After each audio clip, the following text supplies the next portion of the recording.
Welcome, welcome, and Hello, hi. hello. Welcome to another Saturday night of art.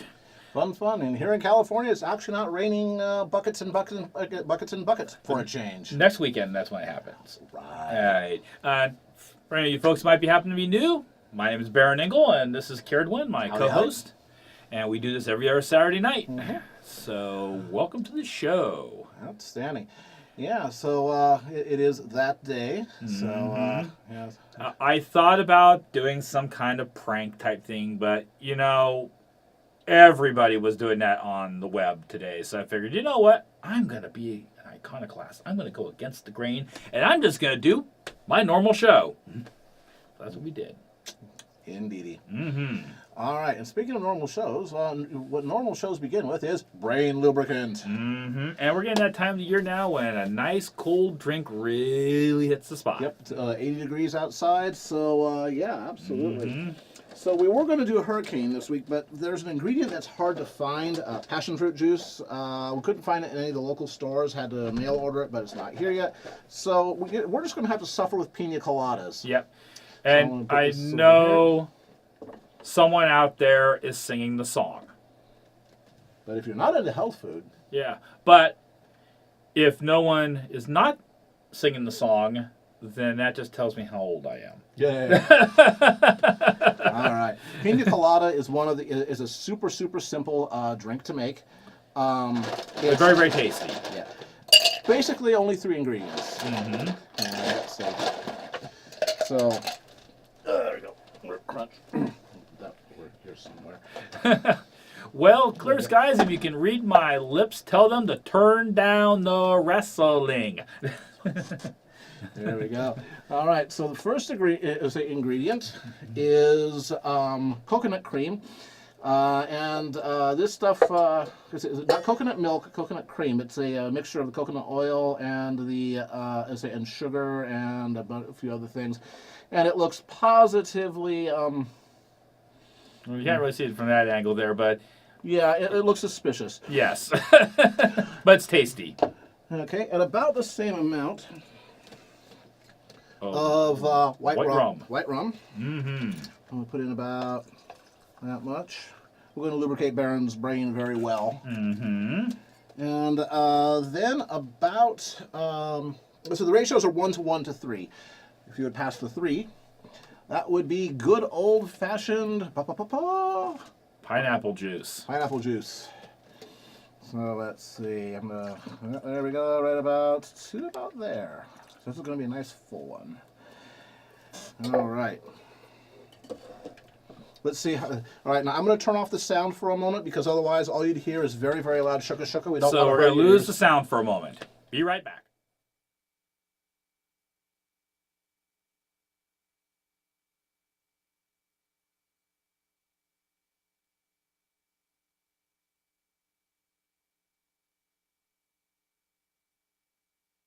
And sound's back. Yay! Okay, believe it or not, steel prism, it was a problem. I remember a couple of years ago, you would just be tripping over passion fruit everything in the market, but... it was a superfood. Yeah, Beverages and More, or Trader less. Joe's, Sprouts, Safeway. Actually, I'll have to say this much. The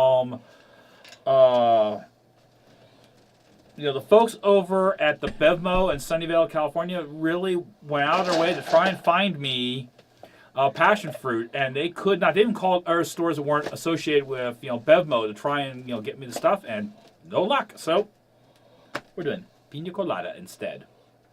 That, and just a little bit. Just cut some of the sweetness. A little tiny bit of lime. Mm-hmm. You put the lime in that coconut, you drink them all up. Yes, You indeed. put the lime in the coconut. All right. And then a Baron drawing. All right, let's see here. And we go back to Ooh. May. Oh, there we Bing. go. And there we go. My drink for the evening, folks. Indeed. We'll just round up there, so. There we go. Now we clean that. Wipe the bottom of the glass there. That'd be cool. And we will. Now, You might want to relocate the pineapple juice. I will do that in a moment here. I'll do this, and I'll move. I'm going to set this back down here. Look, no, bring it on. I like me some coconut. All right, there we go. And I'll put that back over. I'll put it over there in a moment. Not yet. I want to hang on to it. Hell yeah. Alrighty. So, I haven't been spending the past 2 weeks drinking pina coladas. Instead, you have been drawing. I've been working on art. Basically, Yeah. last week and a half has been commissions, and commissions. And there we go. Not commissions, but another little moment from my dreamscape. And I am very happy to announce, especially for all my Patreon patrons, that I will be posting tomorrow. And tomorrow we actually start the whole process of, you've been seeing all these sketches of Apple Bloom, doing these crazy things out in the dream realm. Well, you get to see the real start of that tomorrow. That's when the fun begins. So, yeah, so this is Monster Cam here. Yeah. Yeah, here's the title. This one is, and don't y'all forget it. Yeah, that's that look that you never want someone to give you. Yeah, it's usually the last thing you see. Or it's like we aren't going to be having this conversation again. One way or another. Right? Yeah. All right. And so, of course, on a slightly different tack, this is Companion Pony. Yes. Now, Sura asked me for a Patreon reward this month, and he wanted... Last year I did the Companion Pony, which is basically a pony version of the Companion Cube from Portal. And he wanted another picture done of her. And, I was trying to figure out how I wanted to do the composition and everything. And I wasn't quite working it out. So I did a little brainstorm experiment I'll do, which is I will just, to get myself in the right mood, I'll just draw a line on a piece of paper and then stare at that line and say, what does this line mean? And then I'll just start connecting lines to it. It's actually a variation on a little experiment, not experiment, but drill I'm going to show you guys tonight after we're done doing the artwork. Well, I drew this curved vertical line. I stared at the moment. It says the back. And what's the back of? It's the back of a companion pony standing at the bar, or sitting at the bar, enjoying a drink. This is a triumph. Mm-hmm. This is a triumph.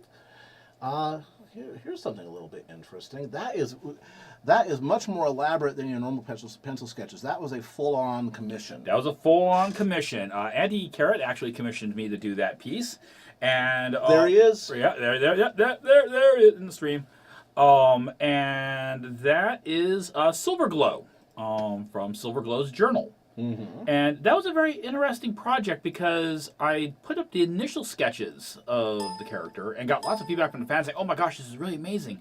And then Admiral Biscuit got back and he says, you know what, I've always kind of envisioned her maybe looking a little bit more like how you draw the alicorns. So would you incorporate that design into the character? And I was more than happy to do it. And then, bam, it really came together quite nicely.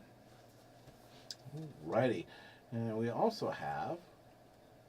That is the trailer park for that was Queen Cheeseleg's clubhouse until basically Thorax and crew trashed the thing.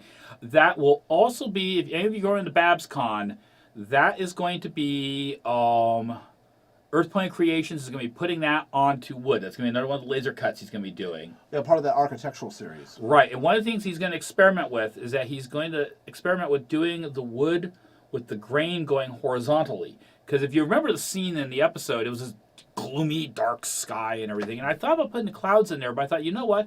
I'm going to put a little bit more contrast. I'm going to leave that all white and blank. And then I talked to him and said, what if we do the grain horizontally? Because it'll form the bands of clouds like you see in the episode. Well, the other thing you could do is you could flame it. Just get like a little blowtorch and just make a couple of just enough to darken the wood. Mm-hmm. And then just let the natural spread of the flame take care of the.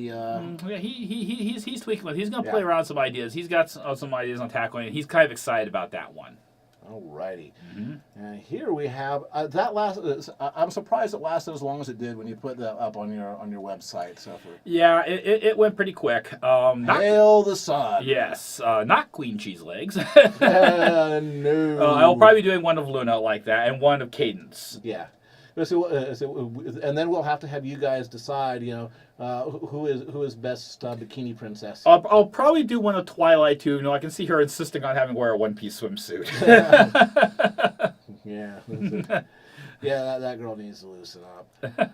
Yeah, so now here we have another bit of a ongoing to Dreamscape. So sort of a another coming of age event. Yep, Apple Bloom is growing in my quest for Get her Dreamscape. very first horseshoes. Yep, and that's a very important thing for Earth ponies because once you have your shoes, you're viewed a bit more as being a contributing member of the community. You're taking that step from being a foal into being an adult pony.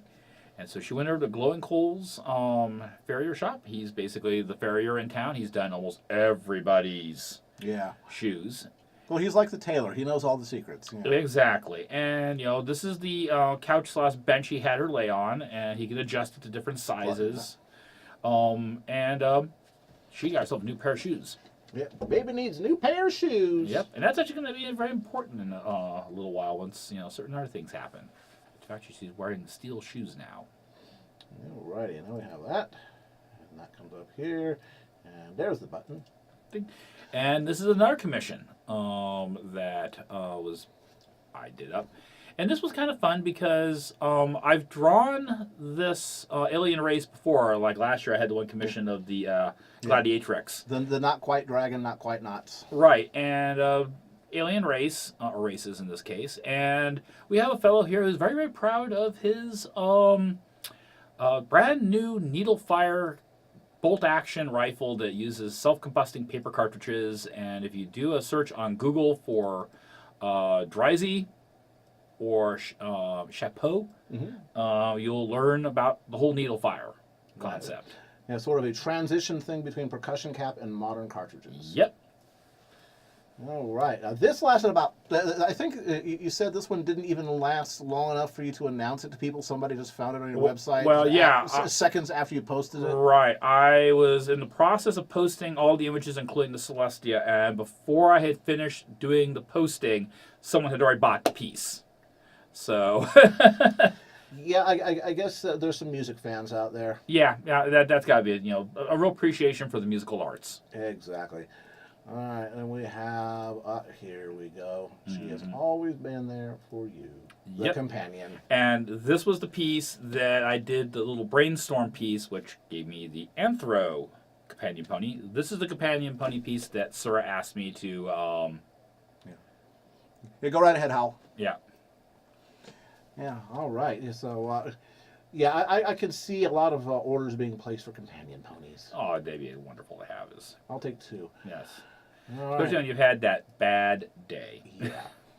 Now, I've saved the best for last. And I see a certain gold fur will be familiar with this. Mm-hmm. This has been the big piece that I've been posting little bits. If you've been following the stream or following me on DeviantArt, you've seen the armor, you've seen the design of the Sky Shark, you've seen the drawings of the Crystal Empire Palace, you've seen the color roughs and all the thumbnails. This is what this all went into. Was this piece right here. I'll get you a close-up of that. Yeah, that's sort of an alternate version of Taking Back Canterlot. No, the Crystal Empire in this case. The Crystal Empire, I'm sorry. Yeah.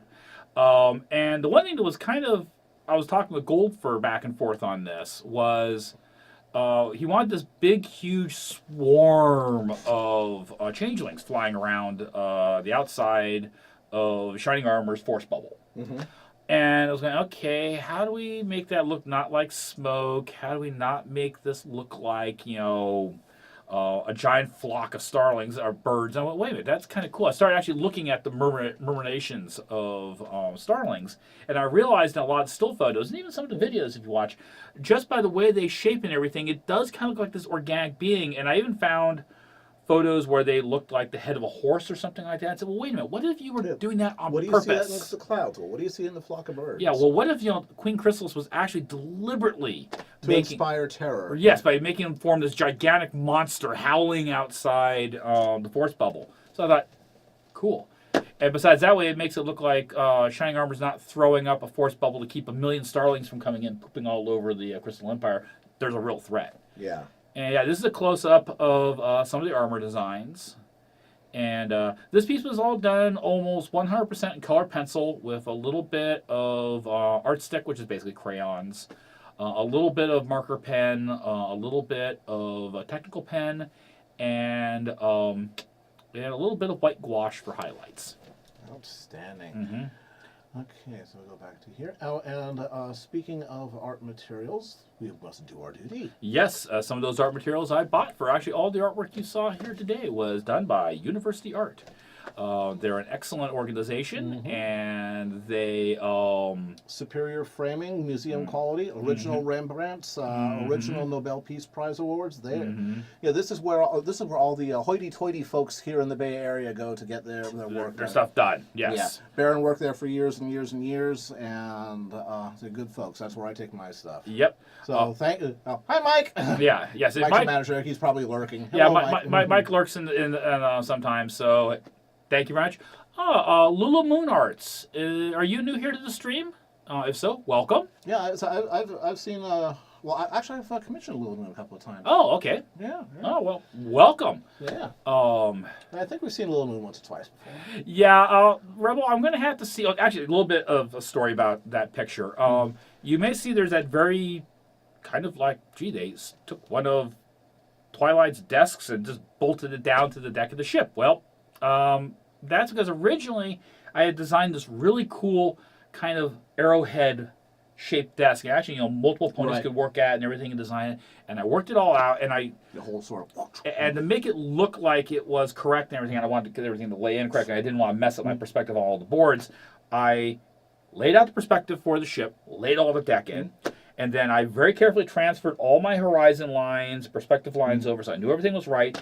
And I drew the desk, and the desk was in perspective, and the ship was in perspective. And it didn't look right anyway. And when I brought the two together, I had created one of these M.C. Escher optical illusions. And if I had the desk there in the picture, it looked horrible.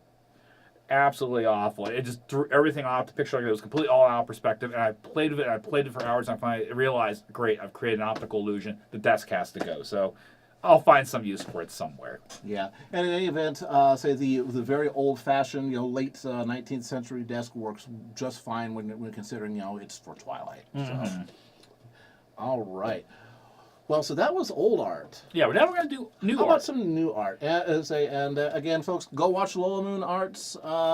Commission Lola Moon Arts. Yeah, great stuff. Fun stuff. There. No, actually, I can't generic because I never combined the two elements together.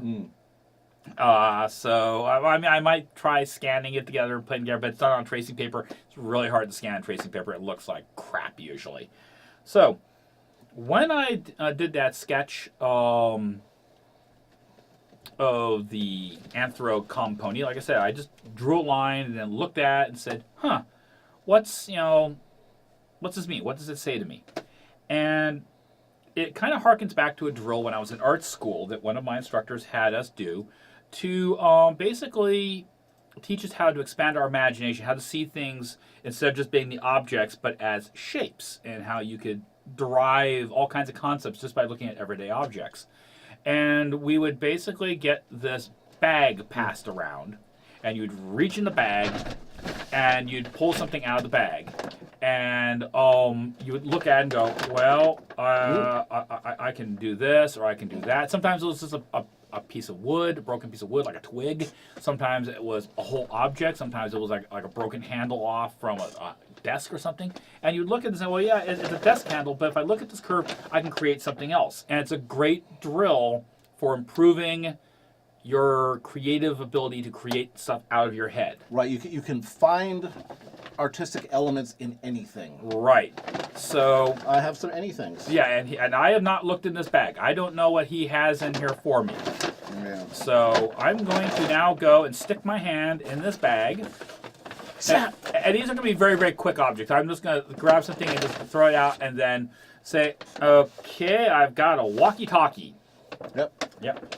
So yeah, that works. I can sit here and go. Aha. That's a portable ham radio. Yeah. I'm a ham. Yeah. The sponsor ad was for University Art. What was the sponsor link? You might want to throw it back up again for a moment there. Hey, how about we do this? That is our sponsors, universityart.com. BaronEngel.com. Yeah. So again, if you are in Northern California, they have shops in Sacramento, Redwood City, and San Jose. And again, that's where you can go to get if you want to get your serious art on. Yeah, and they are going to be relaunching an online web store sometime this year is their plan, and it should be a much, much better experience than their old store. Right. The current one is actually run by one of their vendors, and they don't do a really good Well, job. it's down now, I think, altogether, except for just information on upcoming exhibits and stuff like that.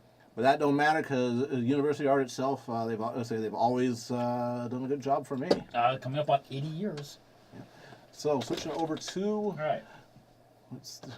the drawing camera. And let me switch this thing right here. Again, Let me change my glasses. Yeah, absolutely.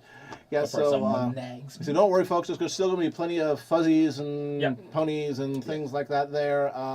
But these are exercises to help you guys. Because I know some of you actually draw while you're in the stream, and I know people have commented, "Oh, you have such a wonderful imagination. How do you do this?" It's something you can teach yourself to do. So, all right. So we got the. I think is our camera lined up there. Oh, there we go. Okay, got it there. So I mean, we got this square rectangular shape. Yeah, it's a. We got ourselves a radio here. Yep. But we can do some other things like this. Cause I'm just looking at this really fast, and I'm just letting kind of let my mind free associate what I could possibly do with this. And, well, I could take this design, and from this I can make, like, say, kind of a more squared off, like, say, medieval knight's helmet. So we could, like, say, those aren't little things. Those are like little breathing ventilators that the guy has on the front, so he doesn't asphyxiate when he's wearing this. Or it's like or actually, remember Space Ghost Coast to Coast? That's Moltar. Moltar, yeah, this is Moltar. It's Moltar. Yeah. And everybody's favorite insect. Zorak. Zorak is my positive role model. So we could, say, okay, we can do that. And we can always look at this and twist this around and look at this from different angles. And hey, okay, so now what we're going to do with this is we're going to take this sideways. We're going to work this here. And we're going to move this up and around. And this actually becomes kind of a front glass cockpit area. And we've got like some kind of like little space station like mule or tug type vehicle that Some sort of utility service vehicle. right, exactly, kind of rough. I got put like some maneuvering thrusters on this thing. This is really kind of a nuts and bolts, and maybe this is like a docking field probe or something that engages like cargo modules and then pulls them back. Then we got some a couple like big spotlights here in the front so you can well illuminate, because of course it's space, so everything's dark as hell, so you can't see what you're doing. Get a little more lead out. So, that's what I can do, which is this guy right here. Why don't we go grab something else out of the bag? Alrighty. Hand me the bag over here. These are just fast and quick. I'm just doing this to kind of get things. It's the Eldritch Horror. Oh, well. Push the little things on the side and watch what happens. He goes all apple bloom. It's got a glowing. Well, the belly. thing is that the eyes, everything around the head turns white, but the pupils and irises remain jet black, and it's an Eldritch Horror. Oh yeah, you're right. Ooh, creepy. Push again, turn off. Oh yeah. There you go. And it automatically shuts itself off. That's the Twilight Sparkle Nightlight. Yes. It is an Eldritch Horror. All right. Shawl, I am Kilo Tango Zero Zulu Zulu Zulu. Yes, it's a vanity call. Mm-hmm. Took a while for me to get that, but. All right. So I mean, we got Twilight here. We obviously have Twilight. We got Twilight here. But. Yeah, that's what you're staring at too. Yes, I am. Yeah, by the way, we need Trollestia. April 1st is the Fool's Day. All right. That might be something for later. Yeah. Celestia trolling Luna again. Or trolling Twilight, better yet. Because Yeah. unlike Fluttershy, Twilight is not off limits. Mm-hmm. So, I can turn this, because especially I was spending some time recently looking at the Monterey Bay Aquarium and their research center. They have a bunch of remote vehicles that they send out into the Monterey Trench and around the world to other places. And some of the weird life forms that you will find living down in the depths of the ocean are just positively freaky. So we could turn this back part of her dress and see. This is only, I'm not using the entire object. I'm just looking for a few shapes that inspire me to draw something else. So I can make some kind of weird winged, like octopus or squid type creature that swims around and maybe has this large area of tissue between its tentacles to help it grab like small animals and kind of snare them in before it brings them in and eats them. So Yes, they did, Rebel. That was where they filmed a lot of the underwater sequences, and of course the Monterey Bay Aquarium itself has got a fairly futuristic design for the time. yeah, Yeah, Monterey Bay is an interesting place. yes it is. Enhance the contrast. I can enhance the contrast. I can do that. Contrast can be done. All right, so Baron's hand is going to all of a sudden look like it was barbecued. That's okay. Also, I can do one thing here for folks too in just a moment. I think well, did I pack it? Let me see here. Actually, you were bringing the contrast up, so that's.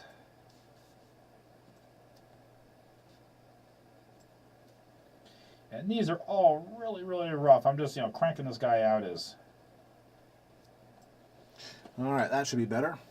How's that, folks? Can you see what I'm doing? Please do, Monkey. Please, linky. You can link your artwork. Anybody can link their artwork as long as it is safe for work. Mm-hmm. So we got our so that's one thing you can do here. Turn Twilight off. Give me the bag.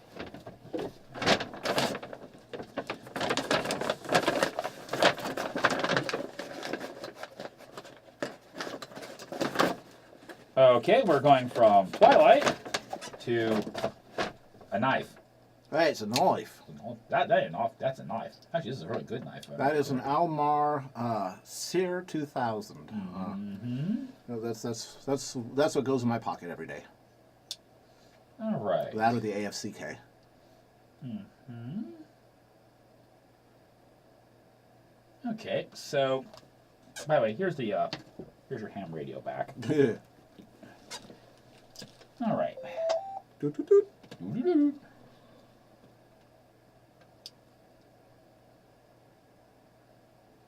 Let's see, anybody have anything to say today? No. Okay. Point out the local repeater. I'll turn that off there. All right.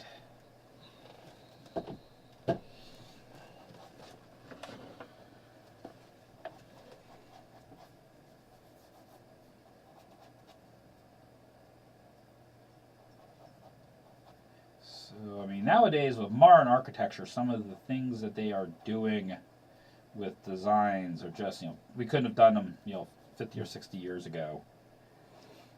Yeah, so that was one of the first pocket knives to use G10 as a nice scale stuff. material, and I have a 20-year-old Benchmade AFCK that is so beat up, and I will not part with it. Yep. So we could say, hey, no, what this That is. that looks like a skyscraper. Exactly, some kind of future. And quite often when I'm doing cityscapes and I need to put in some buildings and I want to have just more than just a rectangle, I'll grab objects and say, hey, yeah, I think this bottle of beer would make a great headquarters for this bank or something. That makes it as like one of those things here on the side at night that lights up and says, hi, we're Union Bank or whatever like that. Yep. And then you can put some, windows on this here and say, hey. So whatever you draw next, do something. See if you can do something organic in character with it. Sure, kind of like I did with the Yeah. with the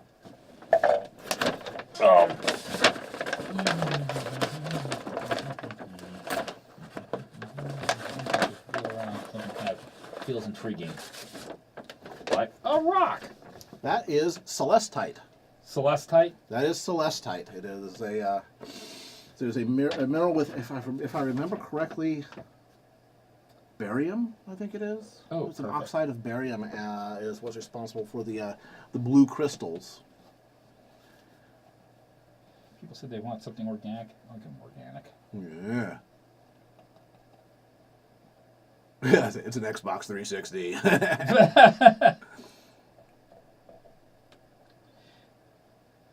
Yeah, sometimes Mr. Rubicek put some really weird stuff in our, and you'd reach in there, and one time I pulled out like this Tupperware type container, and it was something he found that he'd left in the fridge for too long. Yeah, it was already organic. Yeah, It was. I was already trying to establish contact. Yeah. So generic avatar would like to know what would happen if you use straight up crayons instead of color pencils with the gamma salts. You know, It would work. The thing is that it's a lot more wax to pigment in just ordinary crayons. and the pigment is rarely as light fast or as intense, so you'll get a lot more of a muted. I've played around with it. Also, too, it will take a little bit more effort because quite often they use a harder wax. It doesn't really like to dissolve as easily. So we're gonna make some kind of like, you know.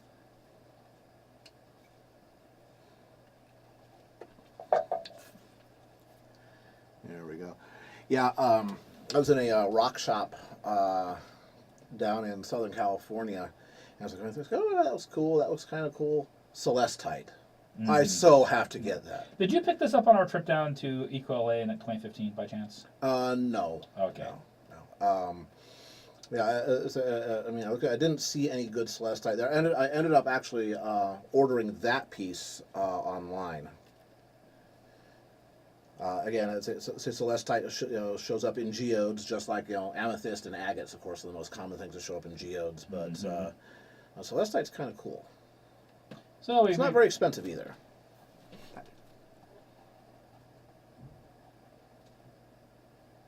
So, let's see. This is an exercise you can do, and these are deliberately scratchy and quick. I'm just throwing something down to get an idea. And we would sit there in class and we would do this for hours and hours, and just running through, trying out ideas and everything. Just with random crap. And it's a great exercise for just getting your brain to see outside the box. So if you're drawing and you want to try creating, you just don't want to draw what's in front of you, or you want to try drawing something maybe other than, okay, I know how to draw Twilight, but I'd like to draw Twilight in like some kind of cool, you know, artifact or ruins or something like that. This little technique can help you kind of unlock your creative potential. Of course, why don't we pass that guy back? There's only a few more things there. Yep. Now you need a piece of paper.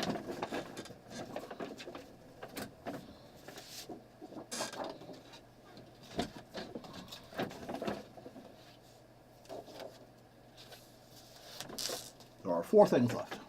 4 things left.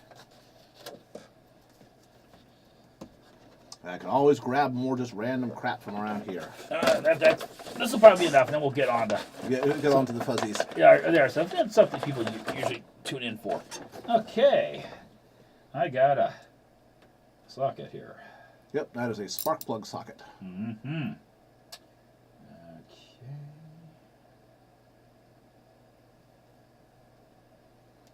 This one's all about the reflectees. Yeah, about the reflectees, but I want to look at the general overall shape. Because, one of the iconic properties that has some of the most, really kind of redefined a lot of tech for like space was Star Wars. And Star Wars, they broke away from a lot of the usual norms and models of design shape, kind of like how Star Trek was, where they rather deliberately took all the proposed designs that NASA and their people were looking at for spacecraft and said, we're not going to design anything that looks like that. They rather deliberately said, we're going to do something that completely blazes a new path to it. And the guys like Jerry Johnston and Ralph McQuarrie and stuff like that at ILM did the same thing. The AT-ATs from The Empire Strikes Back. Those are elephants, yeah. No. Actually, the inspiration for the AT-TATs was one of the designers was driving across the Bay Bridge, and he was looking over at Oakland at the large cranes that they use to move containers off of the ships. And he was looking at one side view, and it had, because it straddled the ship, it had this cross piece across and this big bump where the winch was for lifting things out. And he says, aha, and that actually became At-1. At-1, yeah. There's even someone who's printed a T-shirt that you can get that actually shows the crane. So same thing can apply here, you know. And in Star Wars, they had some kind of ships where you had this asymmetrical. You think, well, this must be the back and that's the front. It's like, nope, they made things go in the opposite direction.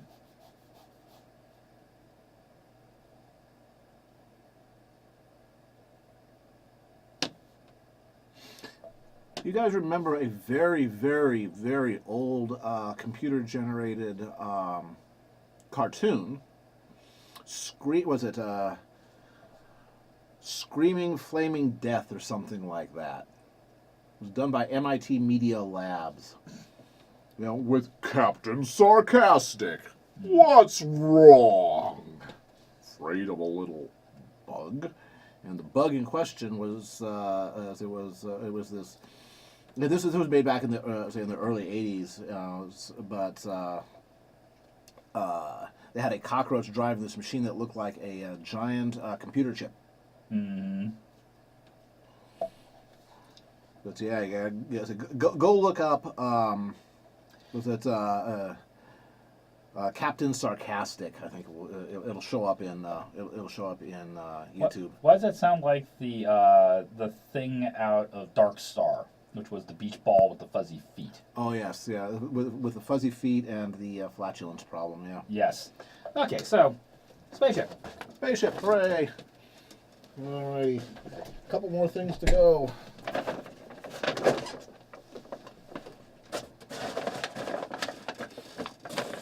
You get to look inside that. If you want. Oh, okay. I thought it was the package. Well, there's things inside it. There's a box. Yeah. Inside is a box.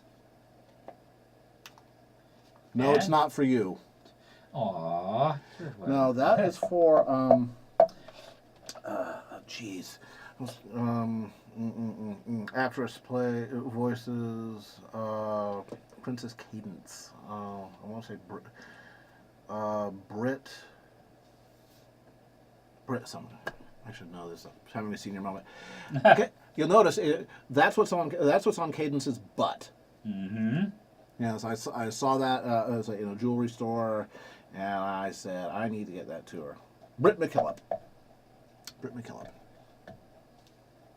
Yeah, I'm back. What is Kara talking about? Kara is just Ramble. Robble.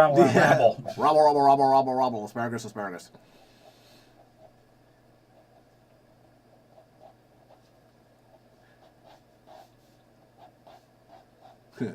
My grandfather fought in the U.S. Army in Africa in World War II. After he came home, one day my grandmother saw this stuff called Spam in the grocery store and decided to try it. My mom said it was the only time she saw her father refuse to eat dinner. Because that's all they got. Yeah. And of course, it had a much higher quotient of that gelatinous gunk, than it does these days. Yeah. Nowadays, it's actually not bad stuff at all, as long as you don't have it every single day of your life. Yeah, about once every 2 or 3 months, I'll buy a can of Spam. I'll cut it real thin. I'll fry it up, and I'll make a Spam sandwich. With Spam with eggs. Yep. And it's a guilty pleasure, but I actually don't feel all that guilty about it because it's not bad. It's just that it's a salt bomb. Yes. So playing with some of the. That's turning it around. Yeah. Well, the Black Widow approach. Mm-hmm. So basically do a kind of a side view how I'm envisioning this critter working this kind of really strange. You can get an idea what the heck he's. Yeah, that's nothing impossible. All I know is he's talking about somebody's butt. Yes, I'm talking about Princess Tiny Heiny, a.k.a. Cadence. The little necklace, gem thing that Baron's drawing is pretty much exactly what you find on Cadence's butt. It's the blue kind of heart-shaped crystal. So we can kind of turn this into some kind of weird, kind of creepy. Yep. This is the reason why it's really bad when I get a fever.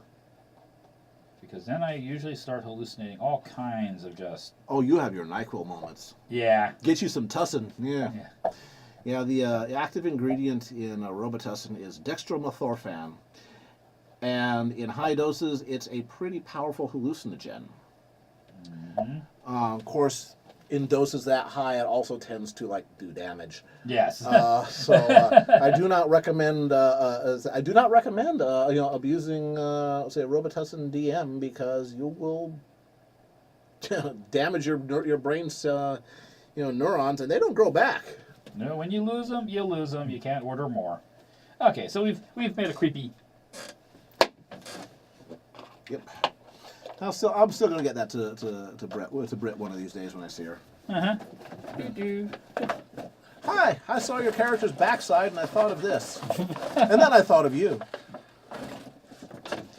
There's a challenge. Okay, we got a bag full of sparkly things here. Now, That is a challenge.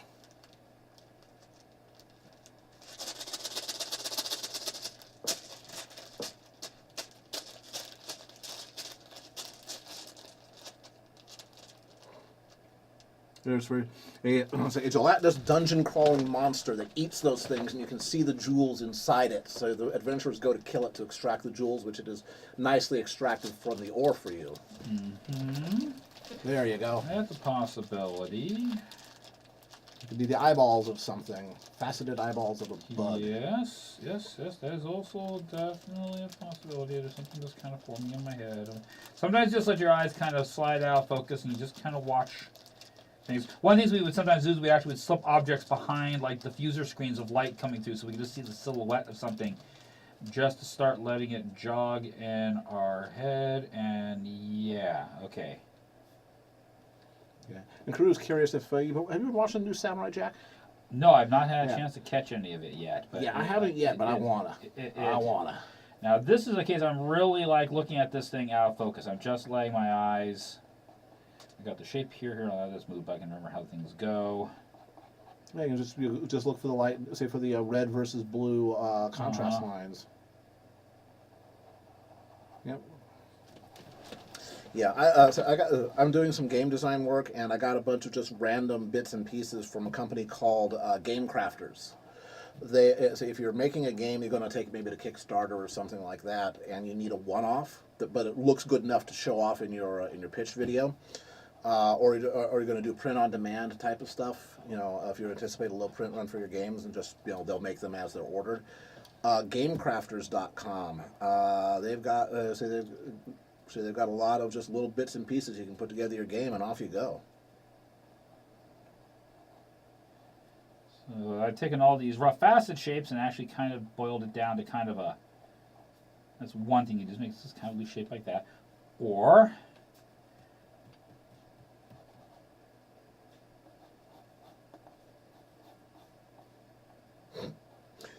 Sadly, Baron still needs to get 500 more bags of those gems to get the first item of the 5-piece ultra rare set that he's looking for. That's why I don't play MMOs. MMOs, collectible card games. Anything that eat my time, because if I'm doing that, I'm not making art for folks. Pokemon! Of course, I'll have to say this much. Pokemon Go has been good for my wife because it's been getting her lots and lots of exercise. She gets out every day and walks around looking for Pokemon thingies. Yeah, I did it for a while. Finally got my ponytail upgraded. And I said, this is taking enough of my time.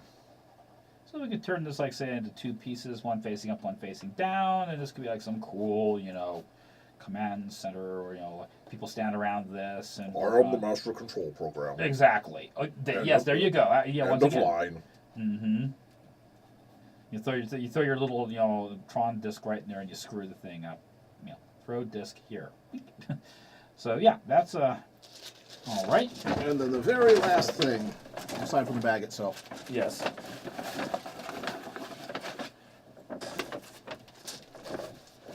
Oh, nail clippers. Yeah, trim your fingernails, Baron. They're claws. Yeah. Yeah, I spared you at the last minute and didn't put this in. Thank you. Truly an eldritch horror. True. Thank you. That's appreciated very, very much. Okay.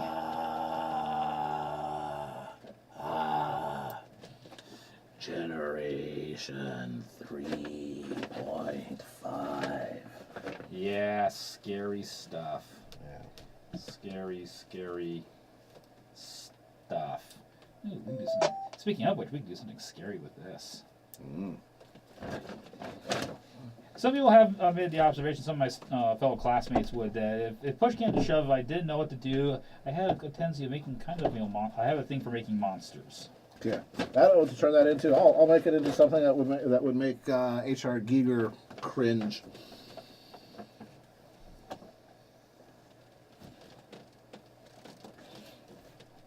There we go. Goes over here. Goes away. Celestite.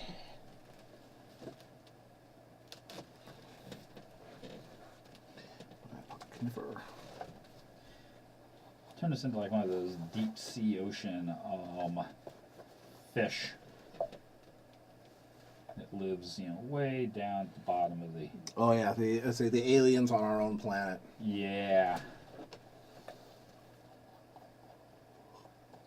Round that out there so it's organic, not quite so straight. But yeah, the things where they can separate their jaws and move them 16 quadzillion. Move this one out the way. Alrighty.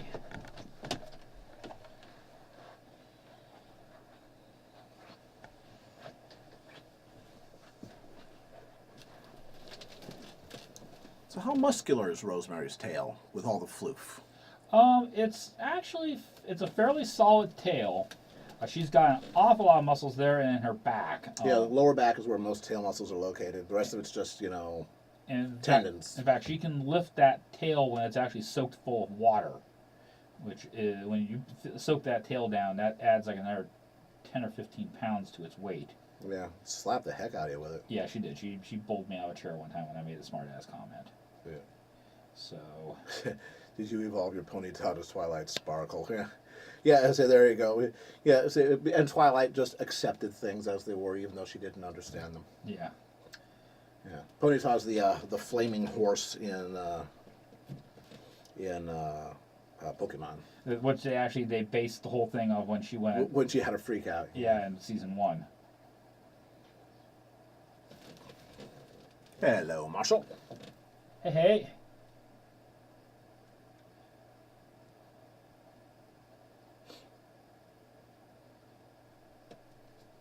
But I called my evolved Ponyta Celestia, of course. Because Celestia is best pony. And thus the war was started. Yeah, thus the war was won.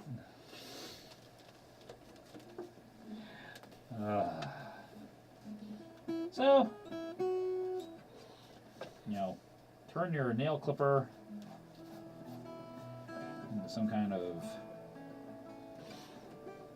deep sea creep show.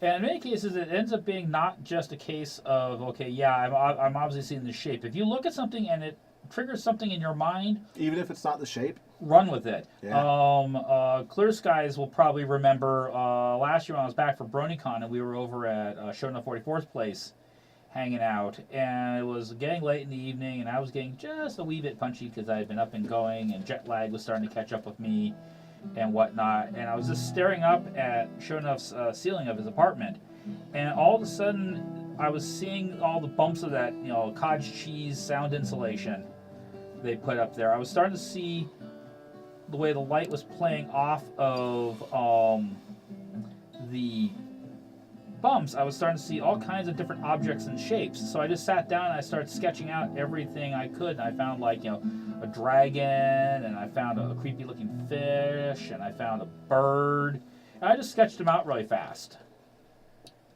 Good exercise, yeah. Yeah, so this is a wonderful So when someone comes and say, "Oh, I need to do this, and I want Lyra battling some creepy fish, it's like a rarity fighting some kind of weird crab creature at the beach." Well, hey, this is the way you can quickly come up with ideas.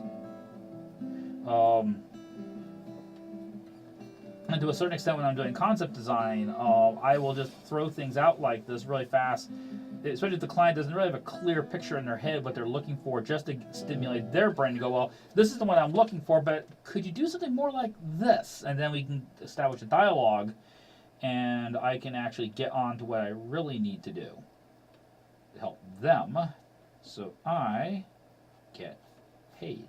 What a concept. So that's how I pay my bills. You and H.P. Lovecraft, it would have been BFF, eh, Baron? I have had several people ask whether or not I'm like a distant relative to H.P. To the best of my knowledge, no, there's no connection. But since H.P. did get a lot of his ideas from his dreams and everything, I guess we kind of share a similar heritage. We can get more of this. Belly. So there, that's, a whole raft of really quick ideas you can do. It's a quick little exercise to just get your creative juices going. And speaking of juices, I need to get some. Yeah, it's a little warm in here. Well, it's actually about 6:26 now, so we're just about at a good time for the first break. And when we come back, gonna draw some pony, gonna draw some fuzzies. What you gonna draw? I'm gonna take care of a Patron reward when I get back. All right, let me do this. All right. Change that overlay back to the regular one. Yeah. Mm-hmm. All right, and whose Patreon reward are you going to do? Well, I picked up a new patron recently, Cold Silvered, Okay. and so I'm going to do theirs. Outstanding. Okay, folks, well, we will see you in about 5 minutes. Go be biological, go stretch. Yes. Stretch. Baron, go stretch. Oh, yes, very much so. And we're going to let's say, do a quick air exchange of the room here. It's not quite warm enough to run the air conditioner yet, but it's still just a little warm. It's getting a bit toasty. All right, so we will see you guys. All right. Let's go over here in 1, 2, 3, 4, 5. Bam. Down. Man, that is the biggest pina colada I've seen in a while. We're going to milk that for all it's worth tonight, aren't we? Yes, a drink enjoyed by sailors. Yes. Yes. I got a million of them, folks. Yeah, so welcome back, folks. And it's time to move on to the next thing. And we're going to be... Yes. Mad props to... Props. Prop. Fizz. Oh, What a relief it is, and if you're old enough to know what we're talking about. Oh, then you like Alka-Seltzer. Yes. And that. There we go. Alrighty. Okay. All right. So this hour is going to be Your Patreon reward. Patreon award for Mr. Cold Silvered. Yes. Yay, Cold Silvered. Yes. All right, so I'm going to click this button right here. Bam. Mm-hmm. And I'm going to change out that overlay because it says drawing exercise. This is no longer a drawing exercise. This is the real deal. This is live fire. That's right. And so I'm going to click on this thing. Where the heck did it go? It is there. Now, one thing you folks may have noticed when I was working on all those sketches, I didn't worry about using the eraser at any point. I just worked over my lines. You're just trying to throw things down. Don't get yourself all enamored in, oh my gosh, it's not perfect. That's not the whole point of the exercise. The point of the exercise is to get your creative juices flowing and then go, that's a great idea. Now I'm going to go over here on this real piece of paper and I'm going to make a real drawing. Okay, so Cold Silver asked for an anthro, and we're doing a mirror type kind of thing. We're doing vinyl scratch. Now, Cold Silver, I'm just going to be asking a couple questions here. When you mean by mirror, are you talking like, she's the musician now instead of being the DJ, and she's creating Formal scratch and wild octi. Right. Is that what you're talking about? We expect to see, scratch now, proper bow tie and looking very, very, prim and, like that. Proper. Prim and proper, or Are we talking Star Trek Mirror universe where she's got like A goatee. Yeah, she got a goatee. Yeah. Oh, that'd be awful. Well, little factoid. Normal matter, the stuff that we're made of, is called baryonic matter. And you hear about dark matter. Well, dark matter apparently is about 80 to 85% of the universe. Baryonic matter is about 10 to 15%. We are the alternate universe. We are the goatee universe. Yeah, we're the weird stuff. Okay. Yeah, we're the imitation. Okay, so that's a implications from the IDW comic. Okay, let's see here.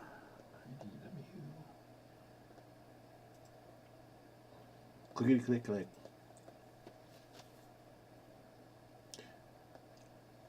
And cold sword, if you have a reference handy that you can just like real quick throw up a URL, that can help too. Mirror Universe, Octavia and Scratch, yeah. Okay, yep. Yeah, that's correct, Pravo. Is it because there's also energy, which generates gravity as well. Remember, energy and mass are just abstractions of something. Are we a little bit deeper. talking about this right here? Is this what we're talking about?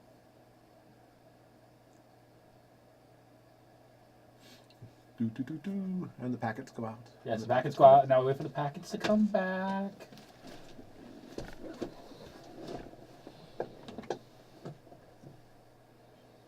I'll look over here because it actually seems to respond back a little bit faster. Yep.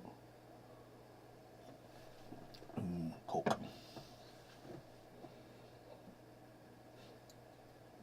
Imagine Vinyl Scratch dressed up like a comedic musician. Oh yeah, there you go. Yeah. Vinyl Scratch as what was his name? Tim. Well, no matter what. Shows as the Australian comedian with a really heavy eyeliner. Okay. Let's see here. Yeah, I want to click up that link there. I want to see if we've got the same thing here. Yep. Okay. Yep. That's her right there. Okay. Got it. Yeah, pretty much, yeah. Okay. Righty. I am Octavia. Right, okay. Rocktavia.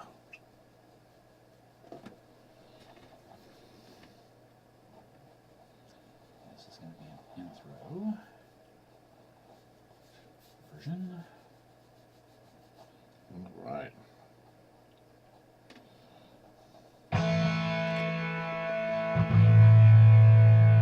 Speaking of rock.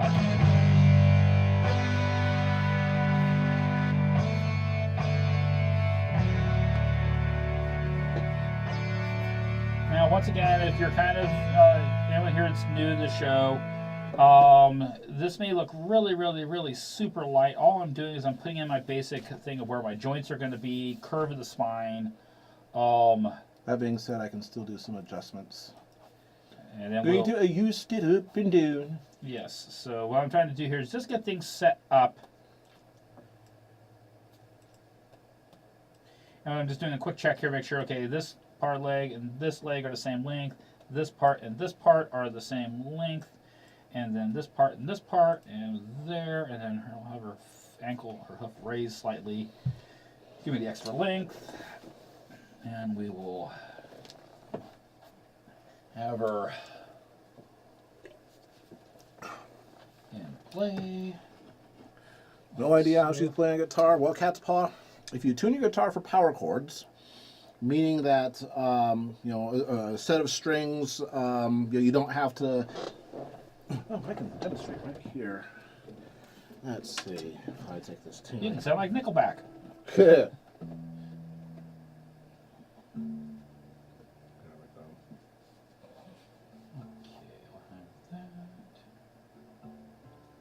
All right. Tune the guitar for drop D. Okay. Put this over here, and I can put this right there. Okay. All right. Like so. So got the guitar set right here, so that the bottom three strings, that's a power chord. The top and bottom strings. No stairway, Colonel. Yeah. Stairway denied. Denied. Stairway denied.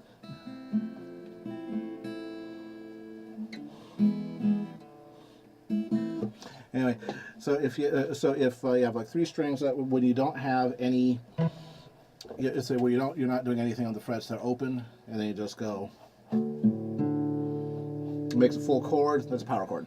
So then you can just bar all the way across. Just go smush. Now imagine a pony with a horseshoe, that on the side of the horseshoe is a flat surface along here that can be pressed against the strings. So and then you just play it like a slide, up and down. Couldn't do a whole lot of intricate chord work. And then of course on the tip of the horseshoe on the other hoof, you just have a little tiny projection that does the plucking. So you can go. Also, too, at least in my Dreamscape, they have it where the horseshoe will actually have like nubs at different heights. They can slip this thing on and off, so they don't wear it when they're walking around. But you can kind of rock it back and forth to try get contact and just like a smaller surface area. Yeah, absolutely, absolutely. I mean, and earth ponies can do that.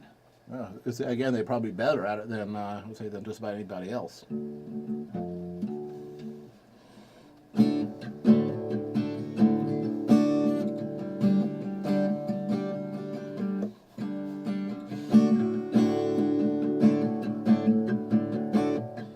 Now, some of you might be going, geez, this pose you're doing violin doesn't look like some, something, refined classical musician would. You need to watch some violinists when they're performing. Lindsay Sterling and Tina Guo. Yeah. Boy, do they get into their... Oh, yeah. Tina Guo, in fact, she does that, but with cello. She was responsible for the music during the crazy, sort of chase scene in episode 100. She in My Little Pony. She basically played cello in for Octavia in that episode, as well as in the soundtrack, and she's very avant-garde. Kato, no. Do classical gas? I don't think so. When I do gas, it's modern. The destructive power is much greater. I was saying, it's modern. It's what I had for lunch this afternoon.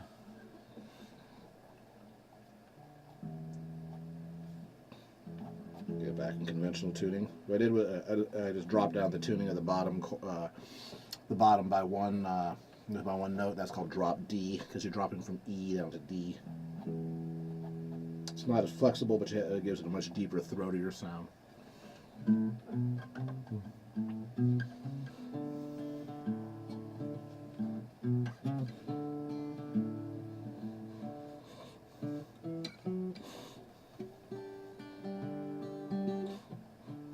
Now here comes the part that's going to be uber fun. And that is drawing a violin in perspective. One of the problems about a lot of musical instruments is that, and a little tip, you'll quite often see where someone's drawn like a violin or a guitar, and you'll look at it and you go, okay, yeah, it's supposed to be a guitar or it's supposed to be a violin, but it just doesn't look right.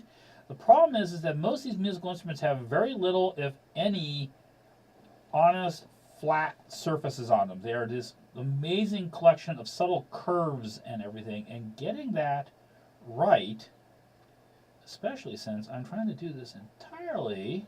That's a pretty small violin. Yeah, I'm working it up there. Yeah. And of course, I'm also trying to do some foreshortening for it too, because it's kind of coming towards the viewer. That's part of the adventure in this, is I'm doing this at kind of a foreshortened, because Baron is sometimes an idiot and doesn't just take the easy route out when he's doing something like this. He goes, no, I can do this. Hold my beer.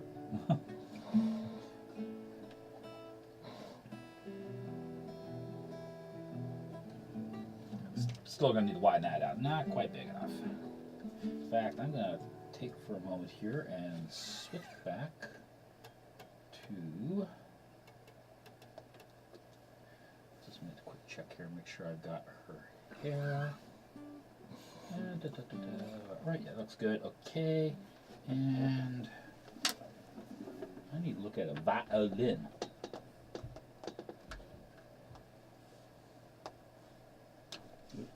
All right, see if I can find one actually kind of in that perspective. That'd go a long ways towards. And let's get that size scale.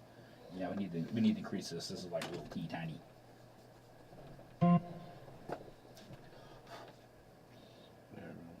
I will spare you guys more of my horrible guitar playing and inflict some slightly less horrible.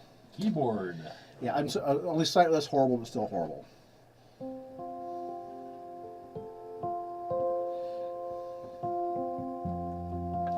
right. It'd be a bit more larger. I'd say about like that, size-wise. And let's see here. Ooh, there's some nice ones here. Do I have what I need? That might be handy. Oh, that's even better. Even better. Okay. And that goes to about right there on the violin. So I'll set that up. And that goes down right about there. And there. And then her. So her needs to come up. That's her elbow. That's coming forward. Sorry if I'm talking to myself here. Somebody has to. Yeah. Yeah, well, it's quite often when I'm going through something like this, I'm going down like this checklist of what do I need to do to pull this all off, and sometimes just if it's stupid and it works, how stupid is it? And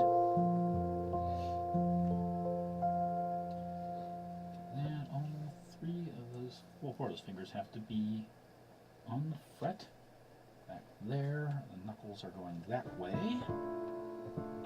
Thumb is right in. Let's get this a little bit more.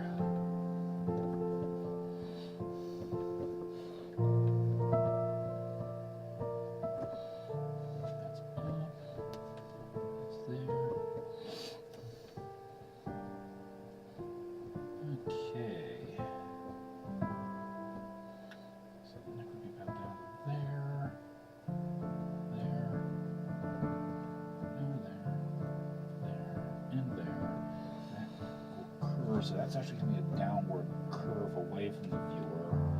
And this comes back up, curls, and I'm just going to use a straight edge for a moment here. I just want to check something here. Okay, yeah, I'm keeping things more or less going in the right direction. And I want to have my neck going in one direction and the body of the instrument going in the other, and it's like, and you get, because inevitably you will not notice that mistake until you get to some point where it's like, oh cripes, now I gotta erase a whole bunch of stuff out.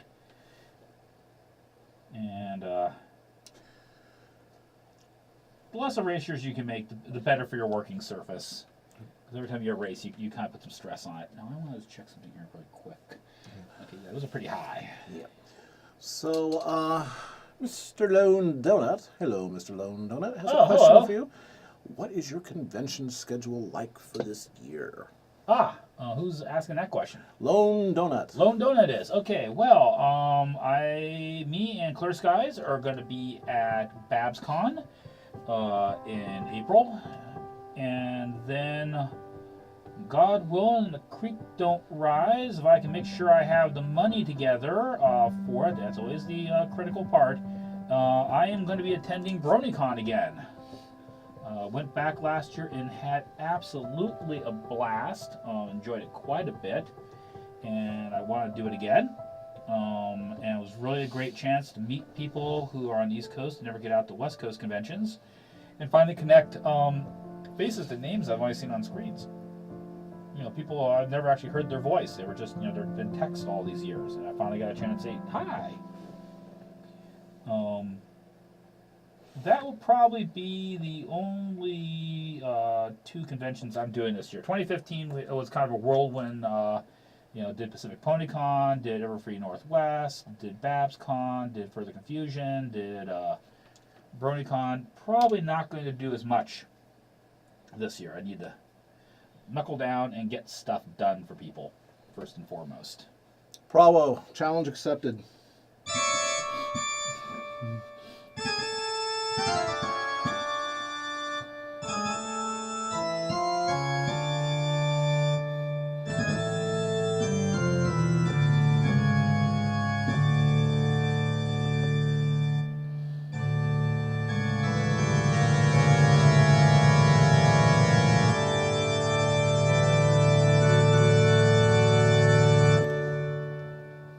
it's Rollerball. Yeah, it's the soundtrack to Rollerball. Yeah. Okay, we're waiting for the Rollerballers to come out here.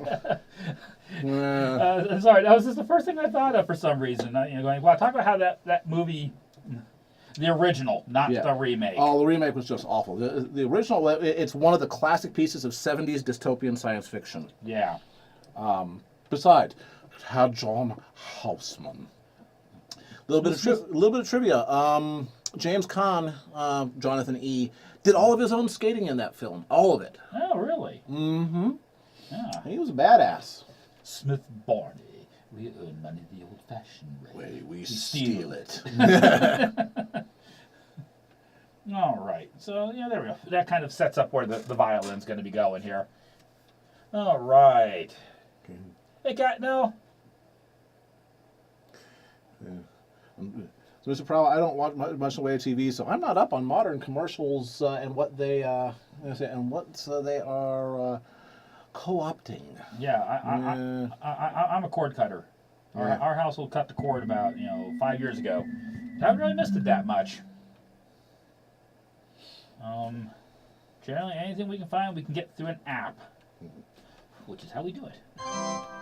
We got to cut this out of here. Brothers and sisters, thank you for coming tonight.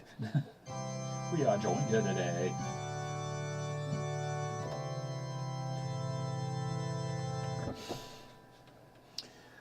When Johann Sebastian Bach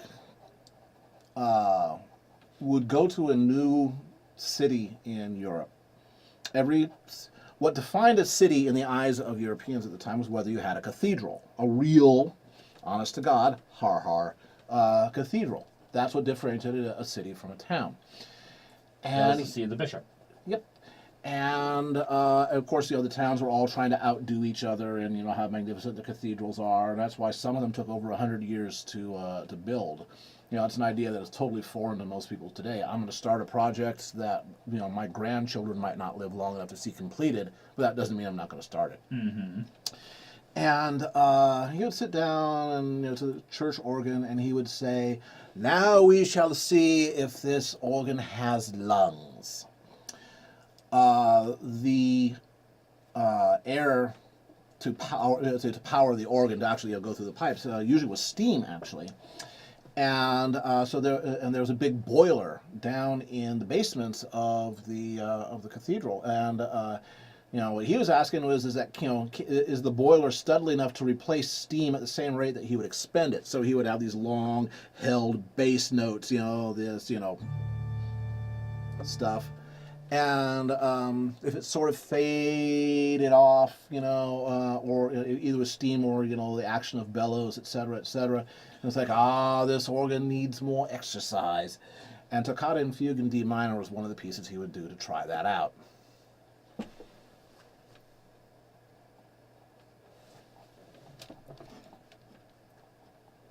Time Lord Artist.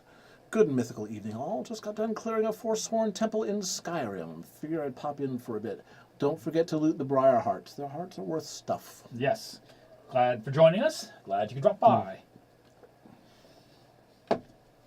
The bows can be okay too. What's up, Baron? It's Show. Hey, Show. Who's the meanest? Sure enough. Who's the baddest? Sure enough. Who's the roughest, toughest, meanest mofo low down around this town? Sure enough. Doing a anthro vinyl from the IDW Mirror. Let's get back to this later. I want to double check her main. Where was that? Where was the picture I was looking at? A wild show appears. Oh, that's what it was. And we went down from there, and we went to that piece. There we go. All right. Why is all the text in the chat posted twice? I would go ahead and refresh. What that means is that you probably managed to get yourself two feeds at the same time. Usually, these kinds of servers, if a new one crops up, going to the same, endpoint, it says, "Oh, I better, kill the old one." Mm-hmm. Well, I guess it forgot. It could happen.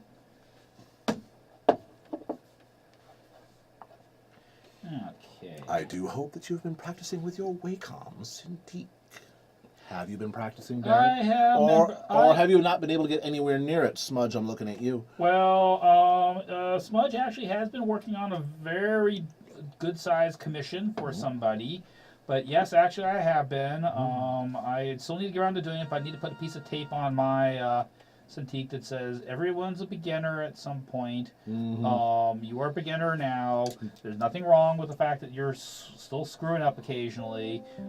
Take it from there. At some point, sure enough, I'd love to actually just maybe get online with you and talk a little bit about color work, because I'm getting better at it, but I'm pretty certain there's some things that if someone who's a bit more experienced, they'd look over and say, Baron, stop doing that. And what I'm doing right now is I'm using it a lot for doing color studies and stuff like that for clients. I'm doing like speed paints. So I'm forcing myself to work quickly on the thing, and I'm not worrying about trying to, this is a nice finished masterpiece. No, not worried about a masterpiece. I'm just worried about getting something done and learning what I can do with the tools. You need Captain Mexico. There you go. Studios. Studios. All of y'all, sort of. There you go.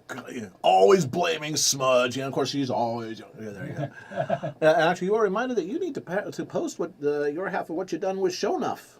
Yes, I do. I need to get around to that. Yeah. And actually, yeah, it's like I say, Smudge is working on a pretty good sized commission. It's coming together. It's going to be absolutely awesome when it's done. And she recently revised her Patreon. She actually now has tiers like I have, including a $50 tier with you get a digital piece, 1 piece a month. She's got 4 slots still available in that.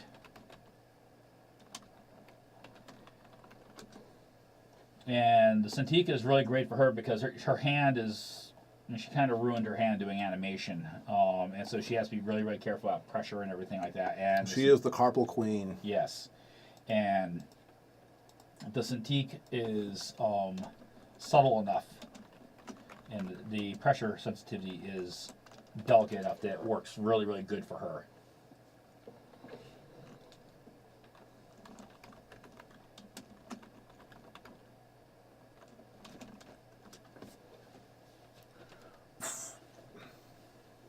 There we go.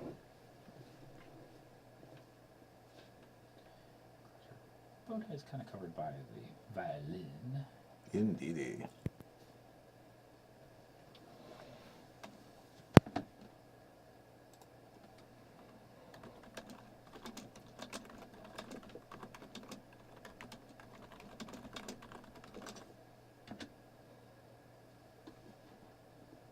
Let's see here. All right. What time are we looking at? Okay, we're crap. Oh, yeah. It's not even 7 yet. Yeah. I thought, crap, I'm running out of time. So I go, no, wait. No. I'm doing all right. There we go. Country Colorado. Did you get Baron? Did you get Country Colorado's note on DeviantArt? Because I wasn't sure that actually got sent. I offhand don't know if I did or not. When in doubt, send it again. Absolutely. Oh, Orca, could you post a link for that? Is it Orca's mentioning say that Smudge has been putting up the videos for the previous shows? Yes. Also, Picardo nowadays stores the last 12 shows. Starting of course on the first day that they started. The increased number of shows there. So if you look at the video tab, or the underneath the stream here. You should see the past 3 or 4 shows underneath if you want to go back and, Or just watch them again. Yep, exactly. Or you can go to our Smudge Marks Engel Works site. That has linky links. It has linky links. You can watch the videos directly on our site. And Smudge is editing those. She's editing out all the commercial breaks and stuff like that, just to make them a little bit shorter. Since you can, if you want to take a bathroom break while watching the video, you can just hit the pause button. Yeah, exactly. You don't have to wait for the hour to do that. And it also cuts down the file size. And Thank you, Orca. You can watch them there, or you can watch it on YouTube. Yeah, Rebel likes that sash. Yeah. Hey, sashes are underutilized these days, I'm telling you. Uh-huh. Yeah. All kinds of style and possibilities. So, in news of the world, guess what? SpaceX did. They reused. They did the old thing about reuse, recycle, repurpose. They did it. Yep. It's the first time that a rocket of that sort has been reused. To actually do another launch. They gave a very substantial discount to the customer who wanted their satellite launched. And the customer in the interview said, isn't that like a really high risk? I said, yeah, but they gave us a great discount, and somebody has to be first. Yep. And we need more of that mentality in the world nowadays. We've become very risk averse. Yep. Got to take a chance. Now, what I'd like to know is whether Lloyd's was willing to insure. Well, that may have been part of it, or that may have been part of it. Mm-hmm. Of course, Lloyd's would be interested in it too. Whether it works or not. Lloyd sat. Yeah. Now these days, if Magellan had not put out his, if Magellan had not gone around the world yet, he wouldn't be allowed to leave port because people are so risk averse. It's like, come on, space is dangerous, and believe me, everybody involved knows and understands and accepts that. Yeah, that was the so great. Don't stop them. That's the great thing is they launched it, they recycled the motor, they launched it, they landed the thing on the platform. They're going to try using it again this year. They're looking at some ways to accelerate the turnaround time. Well, that's really the hope is that the refurb time is going to get like under a month, and then they'll have a fleet of, a dozen or more rockets, and be able to do weekly launches. Yeah, well, as Ellen pointed out, if you threw away a plane every time you were done taking a flight, not many people would be flying, and air travel would be horrifically expensive. And we need to get to that kind of like airliner type level. Now I can do something here. How am I going to want to do this? I've just kind of artistically drawn myself into a corner. So now I need to be smart. How do I want to do this? Yeah. See, I've Baron can make things work if he thinks outside the box. See, the problem is I got this great side view, really shows the figure really well. But even if I put is like a monogram on the side here you can see for Cutie Mark, you really can't see it that well. So I'm going to also, just as an added thing, put on these cuffs to help. Yep. Well, that must be quite the industry in, I say in Equestria would be the monogram. We put Cutie Marks on everything. Well, there used to be a whole big thing on monogramming. Oh yeah, well, and now it's coming back actually. Yeah, well, so now that we have like automated embroidery machines and stuff like printers and laser etchers and everything, you can. And I could imagine that it'd be one of those things like taking someone actually. Her thing goes. So this one has to go.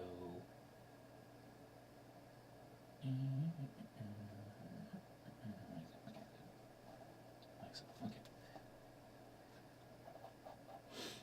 He's talking to himself, but that's all right. Hey, somebody has to. Yeah. Yeah. So what other interesting stuff? More information in the space front has come out about. There's a star system called TRAPPIST-1. Mm-hmm. That was the one that you folks may have heard about recently that was discovered that there are 7 roughly Earth-sized planets around it. It's a red dwarf about 40 light years away. Yeah, and so all the planets are very close to each other. Yeah, they're very, very close. It's a very dim, very low mass star. So some of the innermost one, has an orbit of about 1.2 days. Mm-hmm. They would almost all of them would be tidally locked. Unless they have moons, substantial moons. But several of them are in the habitable zone For that star. Right. Yeah. Now they got. So this was, of course, was a very interesting thing when they announced it. 7 Earth-like planets. 3 of which could potentially have liquid water. Oh my gods. Mm-hmm. The thing about red dwarfs is that they tend to be there's a type of red dwarf called flare stars, which means that once in a while they will throw out a very serious solar flare. Right, which given how close the planets would tend to be, it's like that would do things like strip ozone layers, or even strip atmospheres over given enough time, and something like half of all red dwarfs are flare stars. But they studied a bit more and said, okay, well, what sort of radiation from the star are these planets getting? What's the flux? What the flux? And I said, well, it's pretty high. The planets would have to be on the high side of the mass estimates to hold their atmospheres, but it could be possible there. On the other hand, the star is also very young. It's only about 800 million years old. Wow, that is young. Well, for a red dwarfs, last old. Well, they can be of any age. Yeah. The thing about red dwarfs is that the cooler the star, the slower it burns its fuel, and the dimmest red dwarfs have a 1 trillion with a T year expected lifespan. While stars like the Sun, spectral class G, range anywhere from say 5 to 10 billion years. And our Sun's a G2, and very slowly heating up over time. In about another 1.2 billion years, they expect that it would get too hot for Earth to have liquid oceans.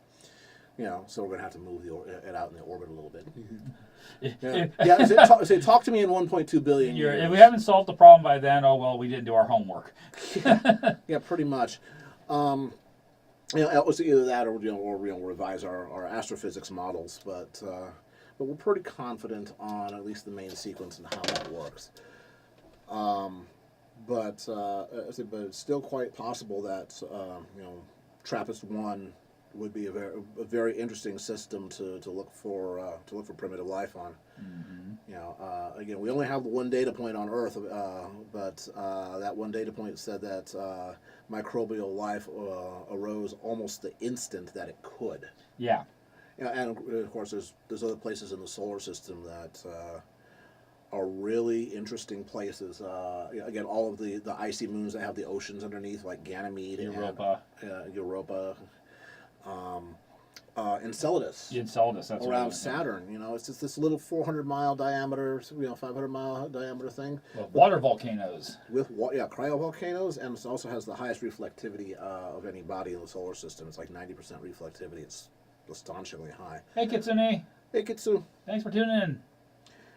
Yeah, and but again, the energy source is there, and given what we understand about what conditions would likely be in these, subsurface oceans, okay, it would be about this temperature, about this pressure.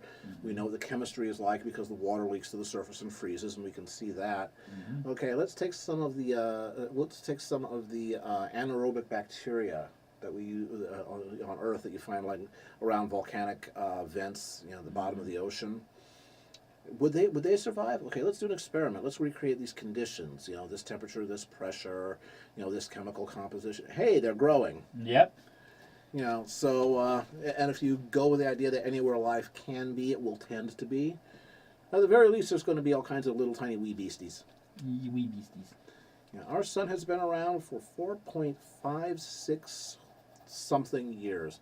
They've got it pretty nailed down to plus or minus 10 million years. It's like 4.56 billion years. So, cool stuff. All right, let's make this sash nice and dark. Yes, probably. What I'm talking about is the potential lifespan, not how long it's been around. The red dwarfs should have a lifespan of up to 1 trillion years. Yep. Yeah. Orca, that'll follow afterwards. That will be 2 to 3 billion years from now. Yeah, so once again, if we haven't gotten out of here or figured out some way to fix the problem, Yeah. You saw it coming.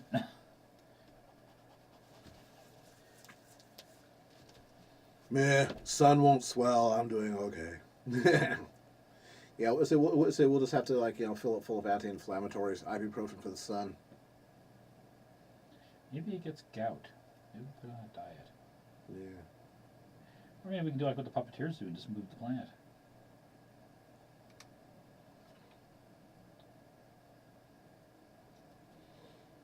You know, say they had was the Rosette, the 5 worlds all in a mutual orbit, Mm-hmm. and They because packed up shop and moved because the center of the galaxy was exploding. Hmm. And they wanted to move their homeworld before the galactic explosion got there. Think big.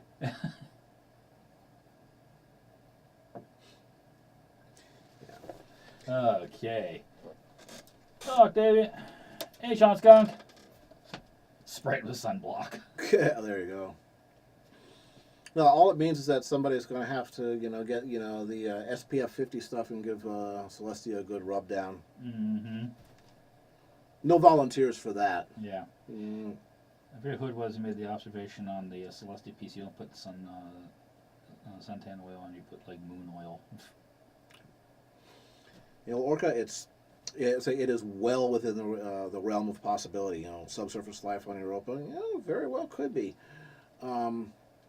The current probe that we have going around Jupiter right now, I think it's Juno. Mm-hmm. It's mostly designed to Get as close to Jupiter as possible. Yeah, they decided to back off a little bit on that, because of the radiation near Jupiter, because of the strength of Jupiter's magnetic field, traps all these charged particles. Would barbecue you in a few minutes. Mm-hmm. They figure it's one of the reasons why Io is so geologically active. The other is tidal stretching, just sort of flexing it. Yep. Squeezing out like a rubber ball. Yeah, and Io, all of the sulfur volcanoes on Io, put out very, very fine, particles, which have sort of formed a torus within Jupiter's magnetic field, and those again are very highly charged particles of sulfur. They will barbecue you. Mm-hmm. But so they backed Juno out a little bit further from. Well, yeah. They say the computer on it reset itself. When it was closest to Jupiter last time, said, okay, we'll move this a little farther out, because even though it's radiation hardened, they didn't know for sure whether or not it would actually survive. So they're saying, okay, let's hedge on the side. Be a bit more conservative. Yeah, but it's not really designed to study the moons. It's designed mainly to study the radiation and magnetic environment around Jupiter, and to get pictures of the poles, which are turning out to be very interesting places. Mm-hmm. Beware of strong drink. It can make you shoot at tax collectors and miss. Is the galaxy slowly collapsing in on itself? No. Yeah. In any event, the most interesting event in our galaxy's near future, by that I mean about 1 to 2 billion years, is going to be a merger with the Andromeda galaxy. And it's all going to get scrambled up, and we'll end up in a great big elliptical galaxy. Yep. We're going to end up with a... Either that or ejected. Yeah, we're going to have a case where we're all going to get out and swap our insurance cards. Yep. And then file our claims. Indeedy. You didn't look. Yep. Yeah, generic. You know that the Voyagers are still active, and we're still communicating with them. Yep. Takes forever to get a signal back. But hey. Oh yeah, a couple of days. But one of them is actually, by most astronomical definitions, interstellar. Yep. It has left the heliosheath and the heliopause. Finally. Yeah.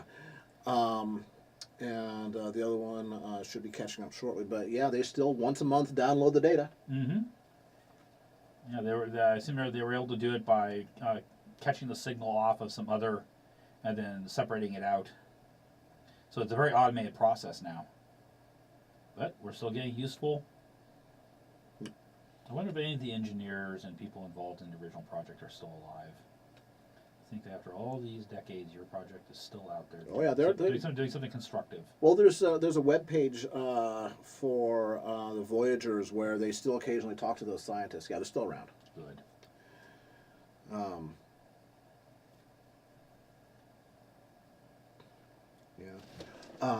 Rebel, there's actually the closest supernova candidate is about 150 light years away. Its magnetic pole's not pointed at us, which is a good thing. They actually figure a supernova explosion was responsible for, I believe it was the Oradovian extinction 380 million years ago. I think that's the one. But yeah, we're in a very quiet neighborhood in our galaxy. That's a fine thing. And we like this. Yeah. Now, the nearest supernova candidate is about 150 light years away. Now it'll still be impressive when it goes off. Oh, we'll, yeah. We'll see it. Oh yeah, but it's not going to strip away the ozone layer or No. anything like that. No, but boy, the nighttime sky will get exciting. Probably because of mathematical modeling and because we understand how fusion works and what the rate of burn is. It's actually pretty well understood by this point. If it's if the stars are burning through at the rate of X megatons per day, and they have Y megatons of material, and here's how it changes as the mix from hydrogen to helium goes. Say, okay, this is happening really slowly, and so the coolest red dwarfs right on the boundary of going down to brown dwarfs and subdwarfs. It can be up to they figure up to a trillion years before anything interesting happens. Of course, I get some interesting questions about like the expansion of the universe and everything. It's like, will these be the last things around? Yeah. To the very end. Yeah. So when's the heat death of the universe? Well, it's got a ways to go. I'm sure you have a sweater. It could get nippy. Right. Yeah. Okay, let's put some definition in up there.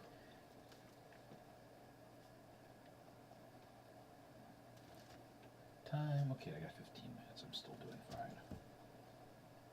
Yeah. I think the nearest brown dwarf is, well, there's two of them that are nearby. One is actually a little bit closer than Proxima Centauri, but they're not even sure if it's a brown dwarf or what they call a rogue planet. Mm-hmm.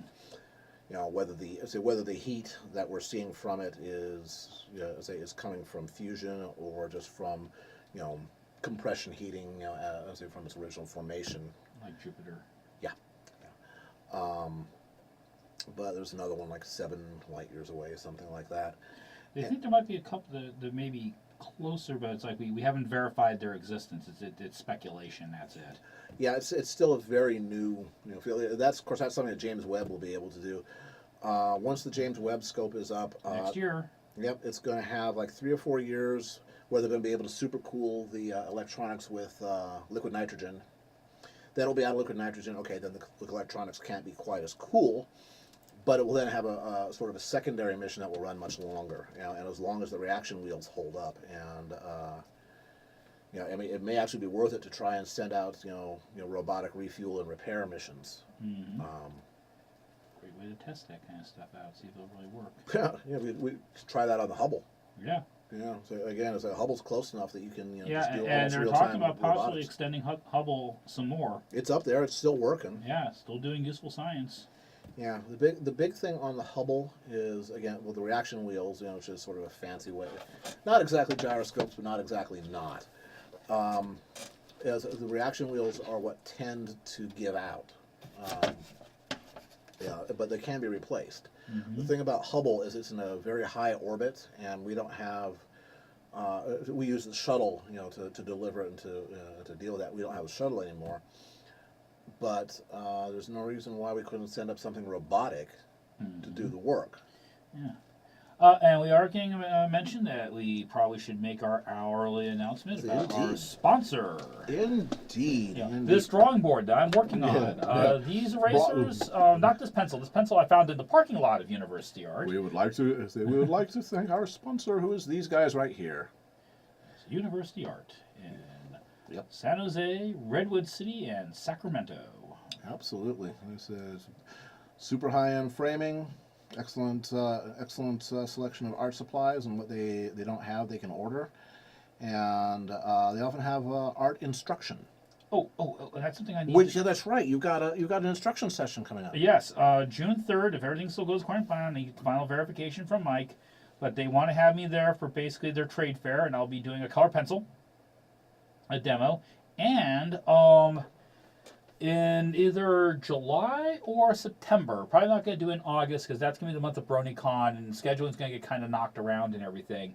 I am going to have one of my former coworkers on the show as a guest. And if I'd been a smart person, Lance, I would have sent you the link to the video that she sent me. She did this kind of accelerated 2-minute video of her producing this incredible piece of the Joker, all done in caustics. Nice. There's a traditional drawing underneath it, but she did it in caustics, and it is so cool. And I mean, she works with molten wax and blow torches and hot plates. I mean, you know. We're going to see what we can do to get an actual live demonstration of that. Yeah, so she can actually show you guys real time how you do encaustics. It's one of the most ancient forms of color work. It was used by the ancient Egyptians. There are still encaustic paintings, thousands of years old, that have held onto their pigments. The properties of beeswax are amazing for preserving stuff, including colors. Mm-hmm.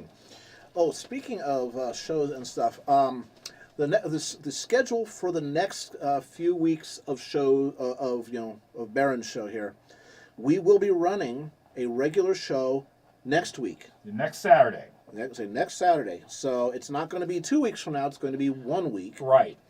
And 2 weeks from now is BabsCon. Mm-hmm. Baron will be there. Go to BabsCon. Say hi to Baron. 3 weeks from now, there will be another show. And if it works out timing-wise and everything, the week of BabsCon, we may even do a special extra stream here, if everything works out for you and everything. Mm-hmm. With But Clear, evenings are always good. with Clear Skies. The creator of Ronin and everything, and we may have Clear Skies here in the studio, and it'll be more of just simply a sit down and chat with folks and talk about the Ronin game and where things are going with it, and how the whole project's evolving and whatnot. And we thought you guys might really enjoy that. Would you enjoy kind of having an evening of me and Clear Skies and get Cat's Paw on, because he worked on the project? That would be cool. Yeah, get folks talking about the Ronin, what's going to be happening, the new expansion, which is coming together as we speak. Outstanding there, yeah. Mm-hmm. Yeah, was it what Baron was alluding to? I've got jury duty, so we've got jury duty coming up. So that's in the next few days. So that'll be nothing but fun. Mm-hmm. I can tell you guys about it later. Yeah, can't talk about it. Yeah. Yep.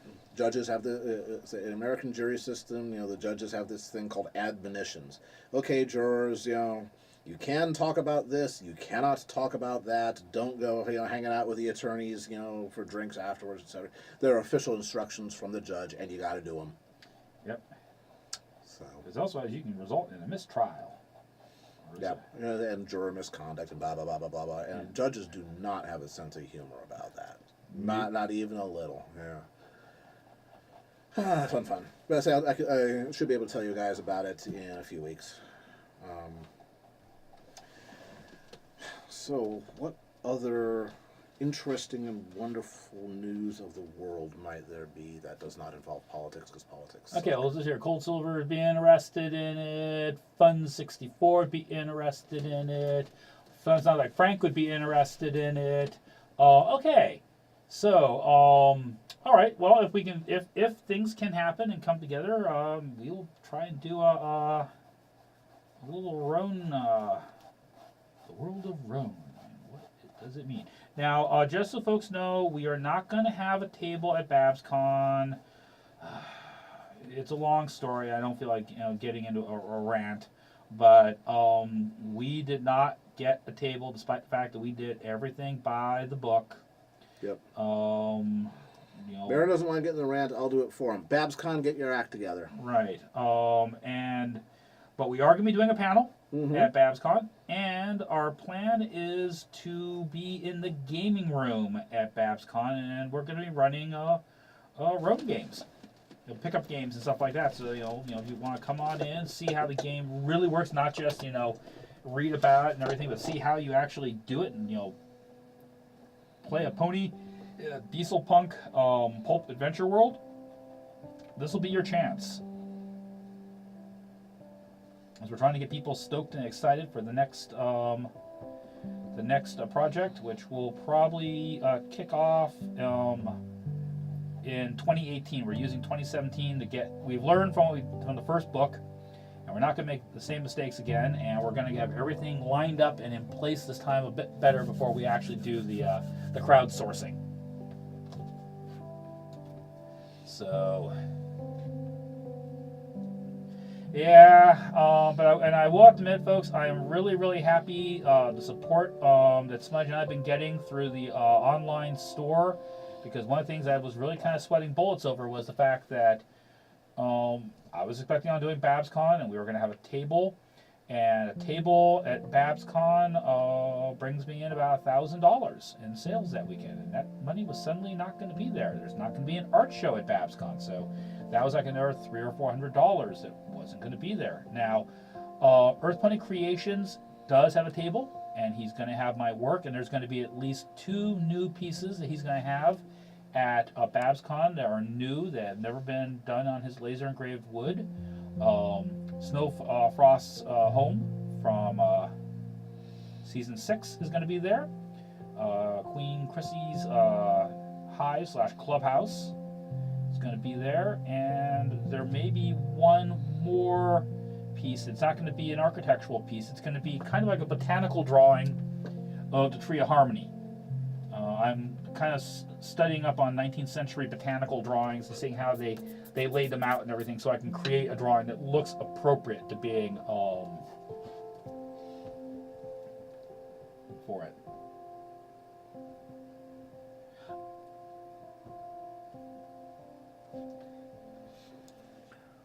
Speaking of role playing and stuff,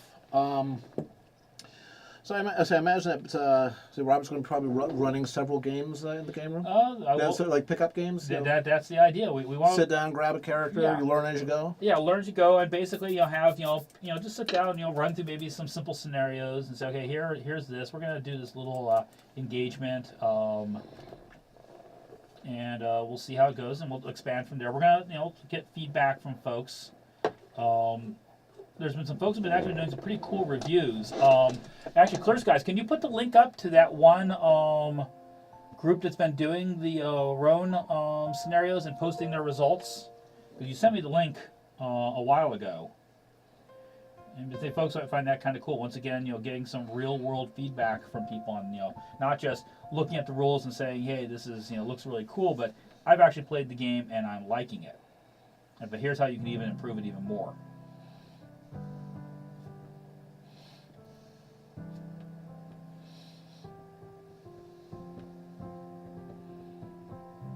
Now, we probably won't be able to do this at BronyCon because we are confirmed for our table at BronyCon. And if BronyCon is like it was last year, by the time we got done at the end of the day, my brain was fried. I had done so much business and helped with sales, and then sales of my own stuff, and doing art on the site, and doing more pitching for the Roan game, that I was in no shape to be, except maybe if I was playing Flufflepuff, I could sit there and go.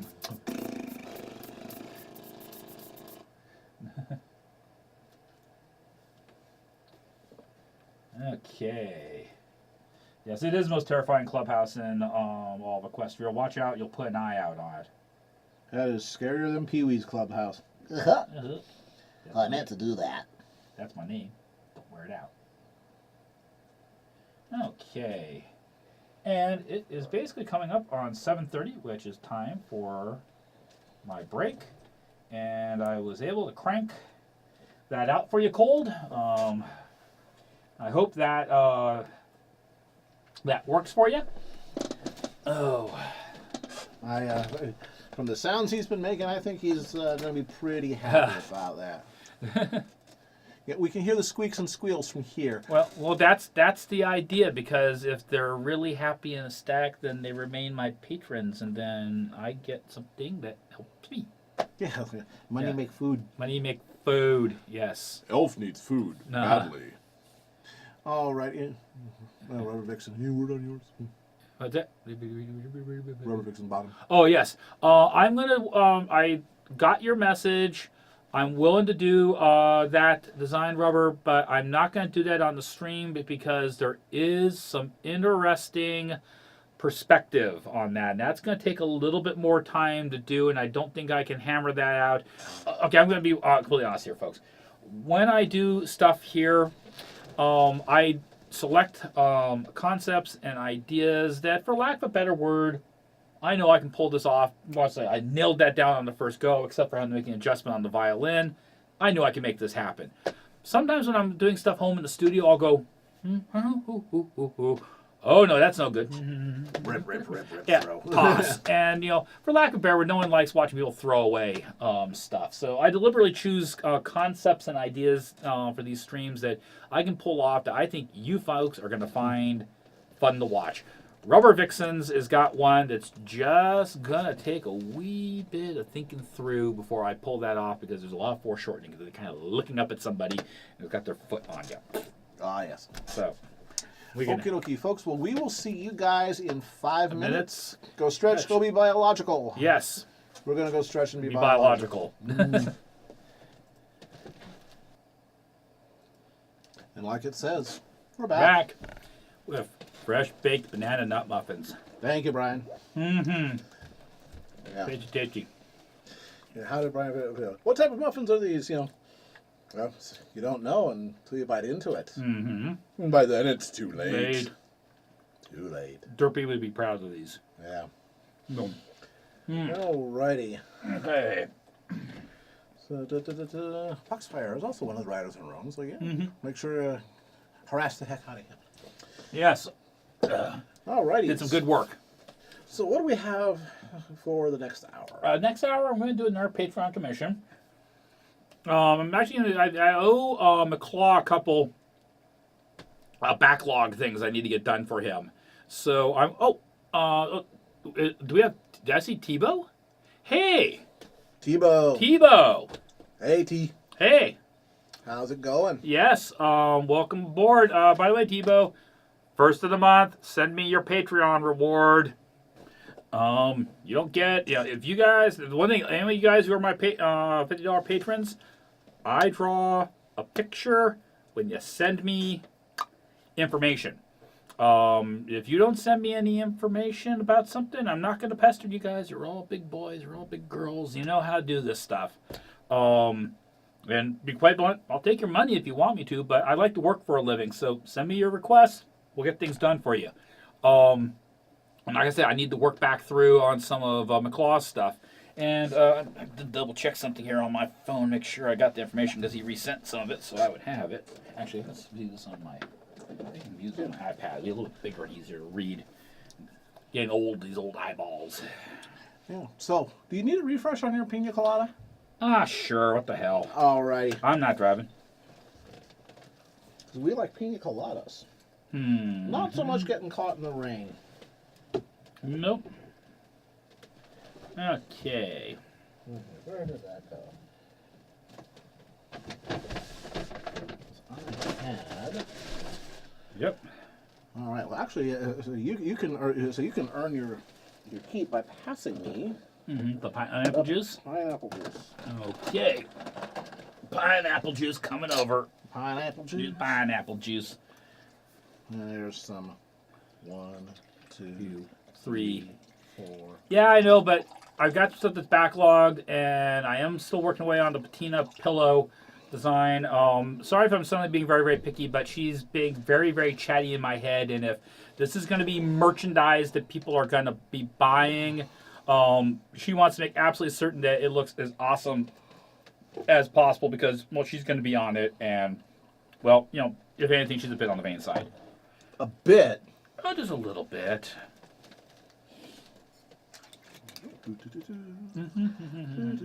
About that much. Okay. Yes. Okay. So, McClaw for this February. Actually, it's obviously working back through backlog stuff. He has one here I need to get to. This is a character I've already drawn. His character, Harley. I'm gonna shake it down here so it don't deafen you guys.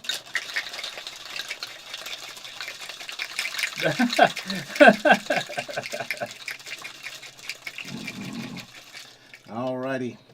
Present your glass, son. Yes, sir. I am the flaming fist. Oh, that's working out great. Was it good for you? I liked it.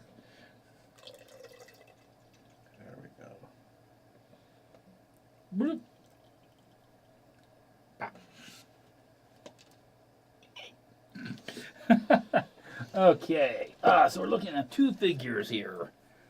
And okay, well, this will be interesting because I've had some people make comments about, are you ever going to do this? And I've been kind of, well, maybe, sort of, possibly. Basically, it's kind of a version of the Virgin Killer, Uh-oh. but dress. Okay. Right. So, which character? He wants 2 characters with this. Oh, can't do Patina or Viper. That's fine. Let's see here. Cold Silver, did you just make a Baldur's Gate reference? Well, of course not, Boo. Such a thing would be butt kicking for Yes. goodness. Okay. I'll serve the flaming fist. Okay. Yeah. All right. I don't think I'm going to do Rosemary because the problem with a Virgin Killer is that if you have a big tail like Rosemary, it covers up half the point of a Virgin Killer. Yeah, exactly. She's already a virgin killer. Yes. Yeah. However, he is mentioning other couple possibilities of people that could be. And once again, another version of Celestite and Luna. Then once again, too much tail covers things up. All right, I think I know what we're doing. All right, we're game. Indeedy. We're game. We're good. We're go. I just need to switch out. So I go over here and I will click on this thing right there. Bang. And Now I'm going to get this done right now. I'm going to say thank you very much to University Art for helping Baron out by sponsoring him and getting him art supplies and in general, and employing him for 20 years. That's not a not the worst thing in the world to do. And Mike taught me an awful lot about business and customer relationships and how you go about doing things. And they took a gamble with me on a couple occasions. And they stuck by me, so I recommend them with no reservations. I mean, Indeed. go for it. They are great. Okay, now we're gonna do some. Give it time, Clear Skies. All right, we'll see you later, Rebel. Yeah, Virgin Kill. Yeah, that's those, Actually, I thought what I would do is my joke is I wouldn't do a joke because everybody does a joke on April Fools. I had an idea in mind, but I decided not to do it. Patina in a burlap sack. She'd look good at it. Yeah. Or either that or this isn't sexy at all. Okay, roll it forward here. Yeah, nothing impossible. I'm really in the mood for a muffin all of a sudden. Is that code for a love that dare not speak its name? All right. We'll be back with you. Patina DePony got a new job at a Royal Equestrian Lunar Weather Observatory. Oh, look, a full moon. Yeah. Yeah. Moon, everybody, bad end. Yeah. Yes, as McClaw points out, the Virgin Killer sweater is actually extremely practical if you have wings. Yes. Makes a great deal of sense. For everybody else,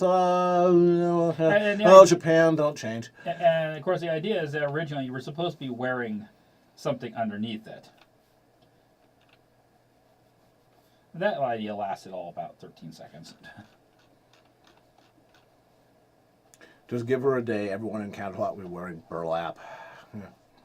Yep, and she'd get the air of rarity, and they would make money hand over fist.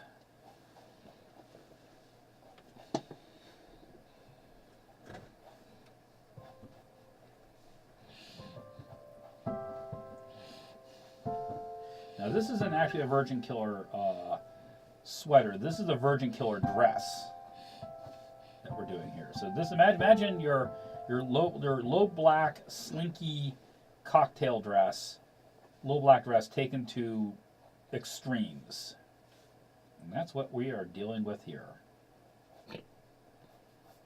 Patina versus Rarity. Fight. Fabulosity. Yes. I think Rarity would be overmatched. Let's see. I want to do. Now, besides that, Patina actually calls upon Rarity's talents on numerous occasions, so she's not in the mood to possibly.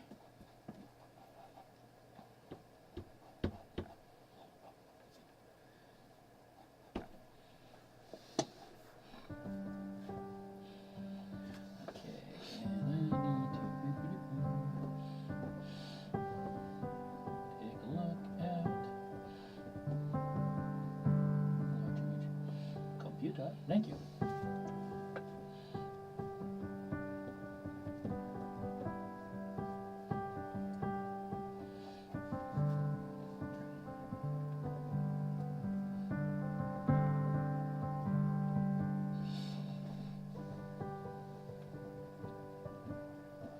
But yeah, McClaw, one of the reasons why I want to work through your stuff is that the longer a project goes, and if it's not something where I'm constantly tweaking it and everything, this is artists' workflow and everything is kind of like sedimentary rock, and things can end up getting buried and forgotten. So the best way to avoid having something get forgotten is to get it done and off your docket as quick as possible.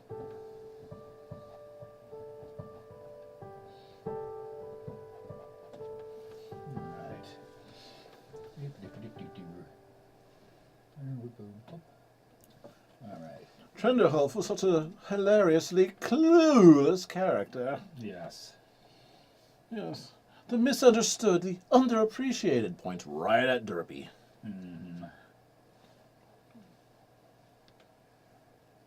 Take that, easily offended people who want to just be a pain in the butt. Yeah, it's like the whole thing about poor Coco.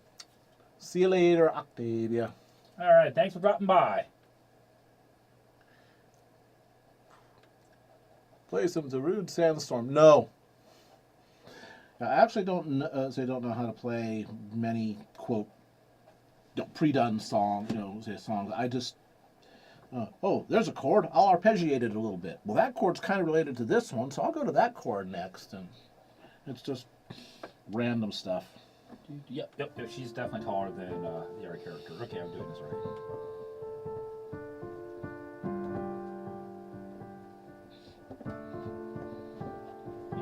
She's got a pretty big fluffy tail too, so.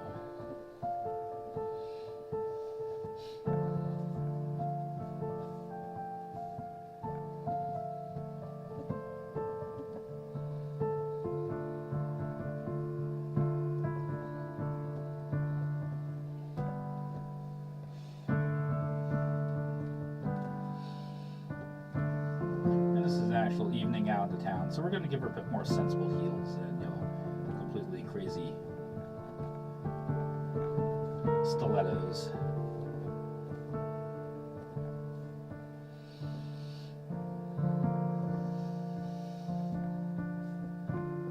She's got some solid legs to her.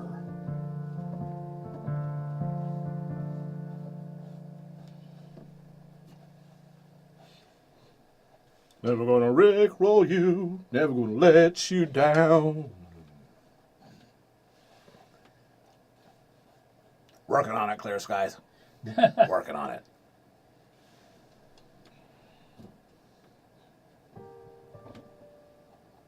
How about that one there?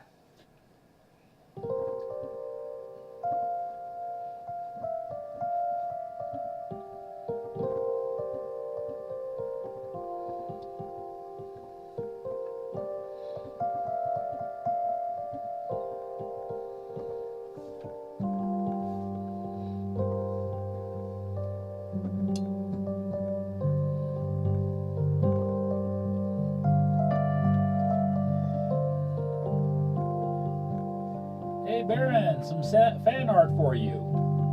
Fan art? For me? Uh-oh. Yeah, what's this you talk about, Andy Carrot? Looks like some sort of... Spacecraft, I think. Yep. Yeah, looks like some kind of spacecraft.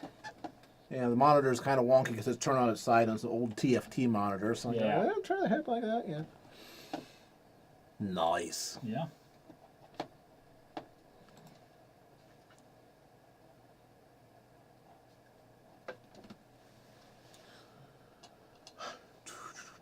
So who is getting drawn right now? This is Harley. Yeah, so who's... Harley, and since Harley's got Baby got back. Yeah. A big fluffy tail to her. So I'm gonna do something that you can see more or less how the dress works, and I'm gonna do Jadelle. I haven't drawn Jadelle in a little while. It would work well for her. Yes. So she's got that tall, willowy build. and she's got the attitude to wear it.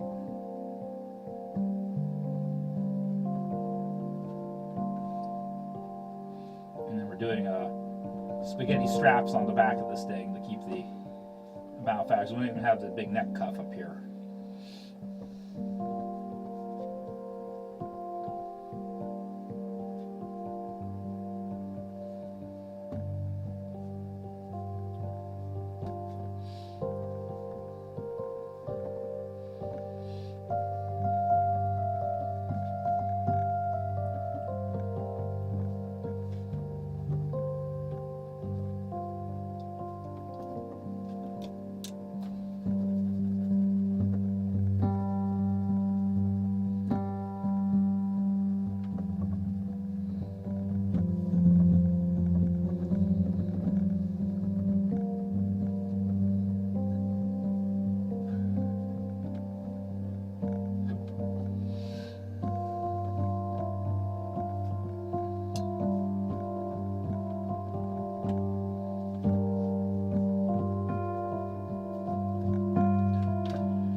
You have the right glasses on? No, actually I don't. I got it this time. 1 point for me. Yeah. Okay. Okay.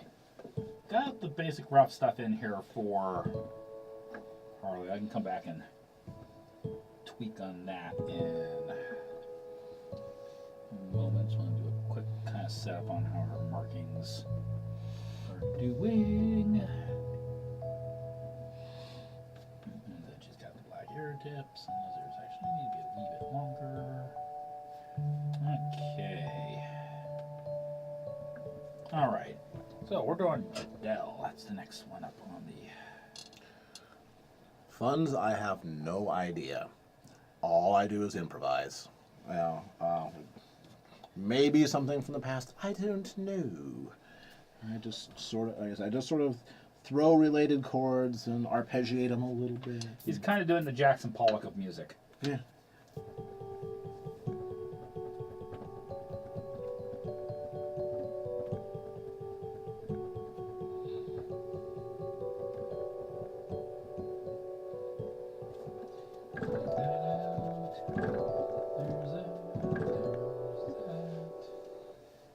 Okay, so that kind of gets her locked into place. So, need to switch sources. Go to my profile. Thank you. Go to my gallery. Let's go hop over to the Ender gallery and take a look. See here, Jadell. There we go. Perfect. All right.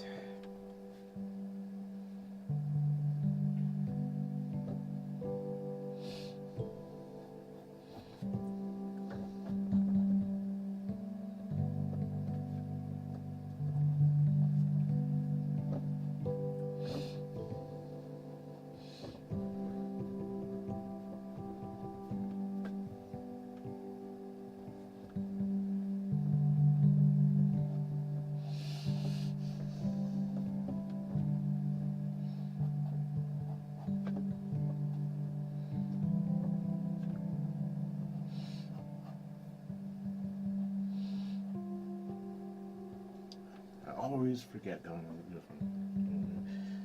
Is it this one?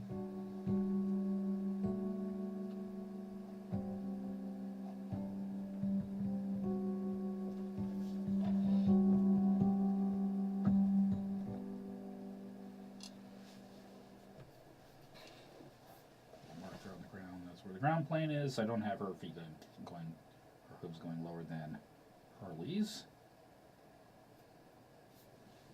Okay.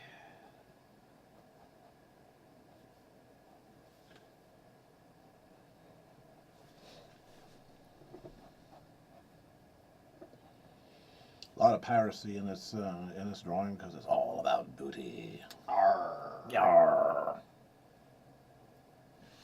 Just remember, Swab me poop deck and shiver me mizzen mast, or ye gets no booty. I especially like the mizzen mast part. Oh yes. I thought, oh please, Carolyn is miles above Pollock of music. See if there's bubble wrap that thing can play. Well, let's see. That would be up in the 500s. Boom. It doesn't sound like any bubble wrap I've played with. It's for you. Telemarketers. Yeah.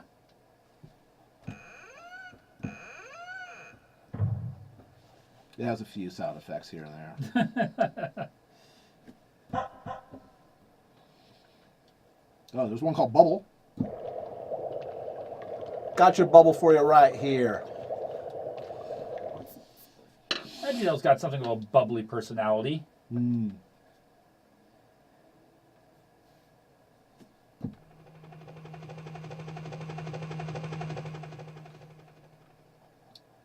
Yeah. Now this is. I mean, it's got a lot of Yamaha's sound in it, but this is all about the piano stuff.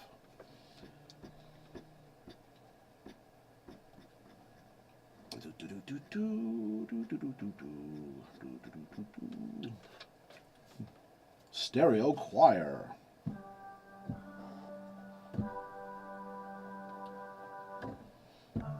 Brothers and sisters, we will come here today.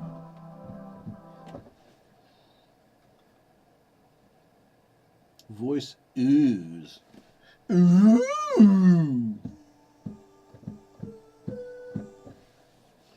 Yeah, the simulated voice stuff, not so good. Much. Not so good. That's really hard to do right. The high end stuff, a lot of the fantasy movie stuff where you hear the chorus in the background just doing random syllables, for like a phony made up dragon language or something like that. That's stitched together in like Logic Pro or other high end composition programs, and there's entire instrument packs you can buy that are all they are is for doing these very staccato modern ooh ooh oh ooh type of soundtracks that are so popular these days.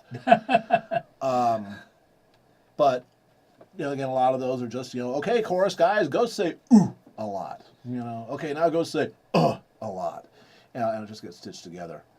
Hey Somerset, glad you could join us. Did that keyboard just play a sound from Asteroids? Probably. I worked at an arcade during the time when Asteroids very first came out. That was my first real job. Was slinging tokens at a Sega Center back when Sega operated arcades directly. Mm-hmm. That was actually where I met certain ne'er-do-wells. It was at the time that we were doing maintenance on the arcade machines. That's Don't see here. Thumb needs to be N-word. yeah. Oh, by the way, an little artist trick. It's perfectly fine to go. That's got to be up here. So on the picture, it's got If you have two hand models, Yeah. at the end of your arms, use them.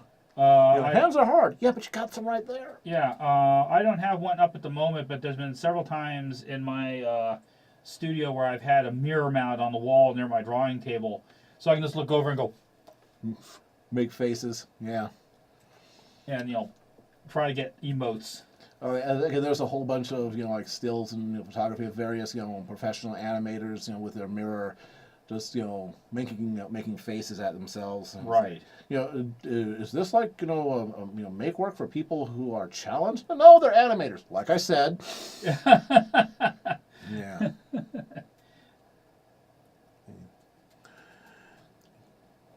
Yeah, Mega Man sound, the old 8-bit Mega Man soundtrack. That one's actually gotten some traction outside of just the 8-bit chiptunes people. Something that's is becoming popular is doing like full orchestral realizations of like old video game music. The Swedish, that's not Swedish, Swedish. Yeah, I think it's Swedish. National Orchestra has a whole concert series of nothing but video game music. I think that the Swedish National Orchestra is the people who did the Yeah, for Age of Conan. well, Age of Conan. They've got some stuff that's like the hymn of the Dragonborn. That whole Fus Roda stuff. Yes. Yeah, as I'm telling you, the folks in Sweden have just adopted Skyrim as it's a game about us. Yeah, kind of. But I with don't remember them being felines with big cattails and everything. Okay, maybe I need to go see Sweden. there you go. Yeah, didn't Norman Rockwell do? He did a painting of himself looking into the mirror, making a painting of himself. Yes. Yeah. So it's one of his more famous pieces. And the thing that people don't, a lot of people don't realize about Norman, he was a commercial illustrator, and so he was doing those things on a work schedule. He was cranking them out. Maybe he had to do some of those things in like less than a week. Yeah. And then he was painting in the days before acrylic, so he had to get those things dried. He was using alkyds, which were a much faster drying oil paint. And of course, he was on the East Coast, close to the publishers and everything, but he had to get stuff done, and then to the photographer, and then that was back in the days when you did color work, someone had to hand strip that. So for your yellow, your red, your blue, and your black, or cyan, yellow, magenta, black, someone had to, by hand, go through with a knife and very carefully separate out the layers so that would all print, and it had to all line up on register, and they had to get that all set up and then get that printed so it'd be ready for the next week. The people who did some of that work were just amazing for their time. Just crazy, yeah. Yeah. When I was in college, I had to take a class as part of my illustration program called Introduction to Printing Technology, and we had to do color stripping at one point just to understand what the process was like, and I color stripped one piece, and that told me I wanted to have absolutely nothing to do with the printing industry. Fortunately, digital color stripping came along and went a long ways towards making things much more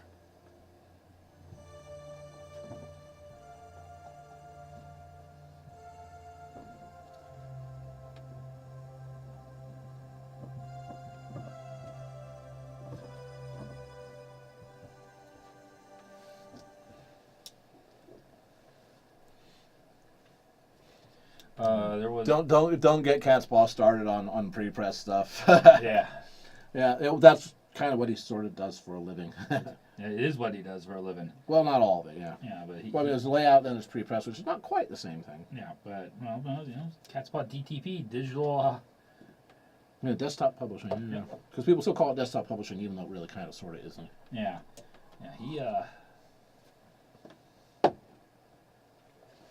he set everything up for the Roan game, the project that, the children's book that Smudge worked on last year, of which we are hoping to get the ISBN number for that thing and look it up, make sure that it's out, because if it's out in print, I will plug that here and there to get folks to say, hey, look, this is what my wife basically spent a month of sleep deprivation working on.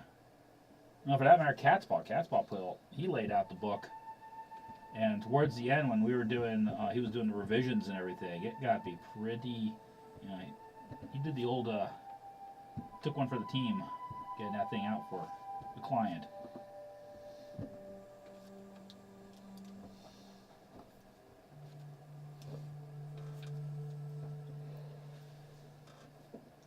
So if any of you have any professional pre-press work that you need to get done, see that guy right there, Cat's Paw? Yeah. Send him the work. Oh, okay, that's Keeps why. him off the street. That's why this was feeling funny. There.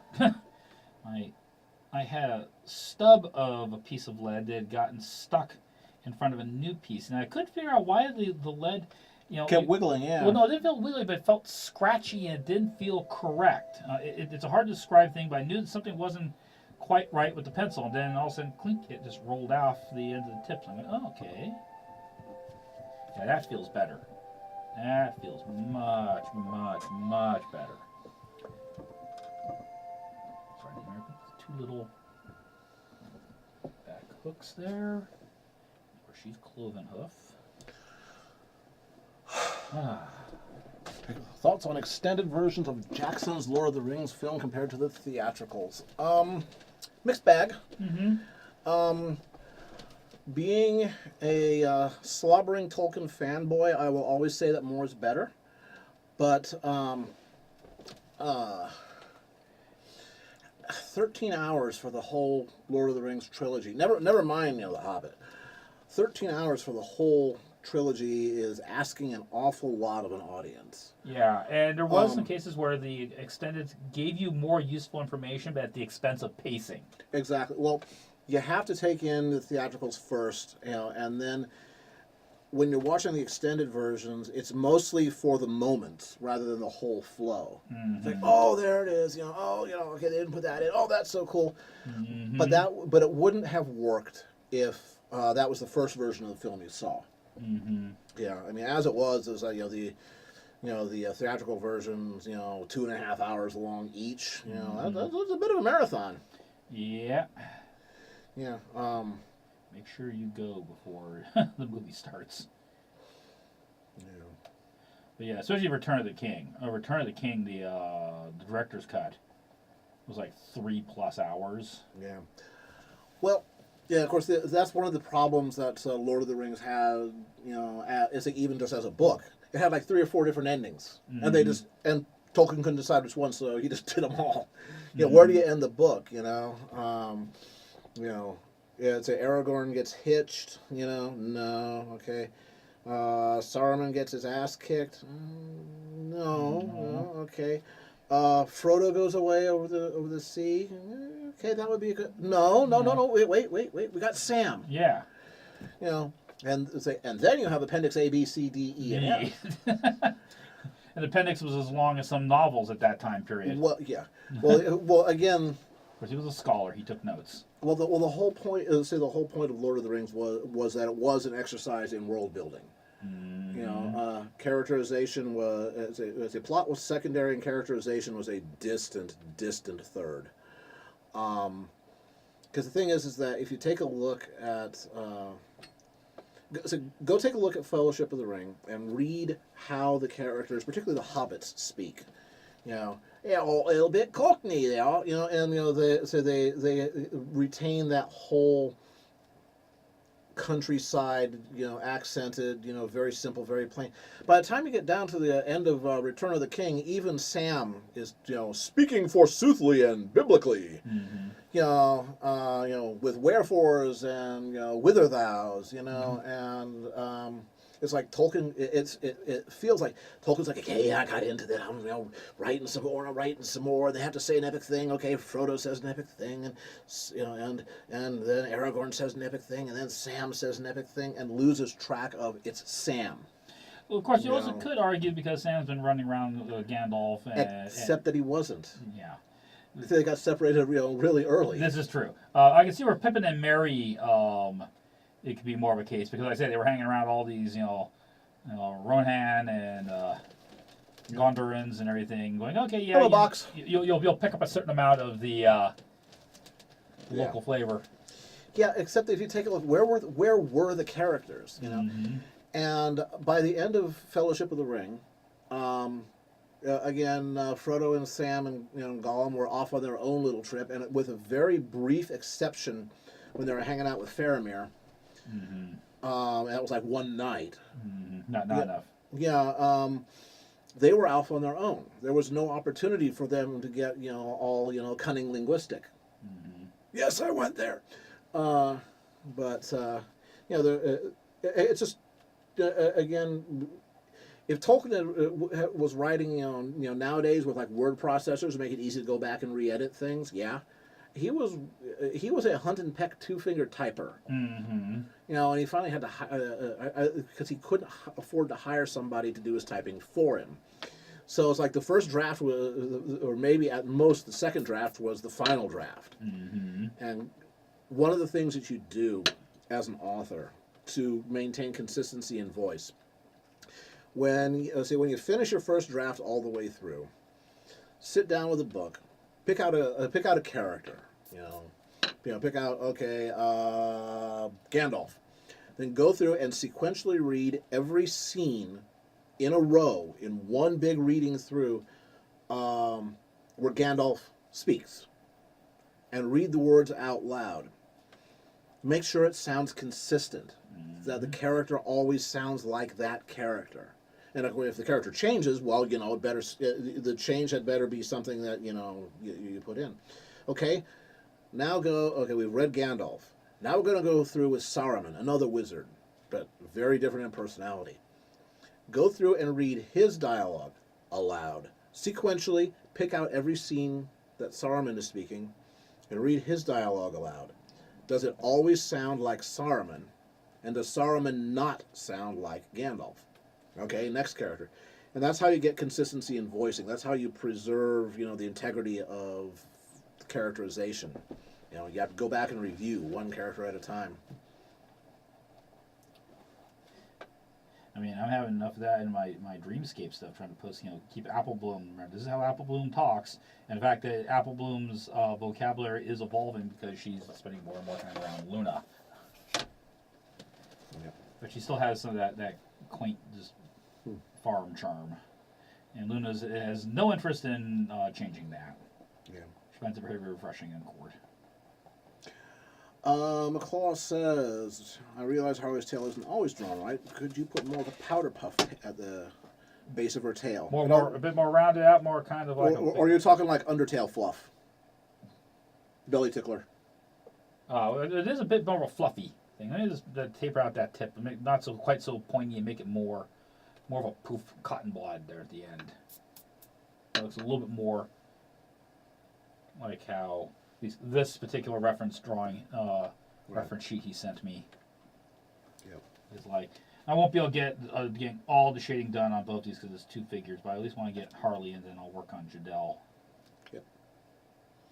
Jadelle's my character. I know how she works. Yeah, you're right, Time Lord. There was a lot of changes in characterization between the movies and the books, but then the books didn't have that much characterization to begin with, and and again, writing for movies are different than books. Mm-hmm. There's a little thing you might want to compare at some point. Compare Peter Jackson's Fellowship of the Ring with Ralph Bakshi's. Mm-hmm. Ralph Bakshi's, of course, was it was a miserable movie, but it was close to the book. I mean, they made Aragorn look all Native American. I don't know why they did that. But as far as just picking out dialogue from the book and having it straight in, yeah. Take a look at the movie The Hobbit. Now compare that to the Rankin Bass version of The Hobbit, and the Rankin Bass version actually is more slavish to the book in many ways. And the other thing too, the fact that Jackson went through and did some revisions and everything, is that Tolkien himself was until Frodo and Sam and Merry and Pippin get to Bree, Tolkien himself in his own mind was not certain whether it was they had the One Ring or not still, and the whole character, he made a notation about who's this character named Strider and why is he looking at my characters? Yep. There's some more notes about the tail there. Is that he was looking for it's a fox tail seeming to be emerging from a bunny tail. So there's a boof at the beginning of the tail that it pinches down, and then the fox tail continues. Okay, I'm going to put one question for you, McClaw. If I do that, I'm going to cover most of the back of the dress. Do you want me to do that? Since we are kind of looking at this Virgin Killer style sweater, I can change that. But if I do that, that's going to radically change the presentation of the... So do you want me to do that in this case here, or do you want to... I guess question, do you want the tail to look more the way you want, or do you want to accent more the dress? And that'll be your call on that. Okay, yeah. If I may, I think I see what he's I'm looking right here. I'm looking at the he's got a good reference sheet right here. He's got that. And the question is, does he want me to do that? Because if I do that, then I'm going to cover basically all the back part here. You want to cover the booty? Yeah. You want you want me to cover this part here, or not? If you want me to, cool. I'll go for it. But I'm going to hold off on that part until I get an answer on that, because I was actually kind of deliberately kind of tapering that down some. To accent. Okay, yes. All right, then. Away we go.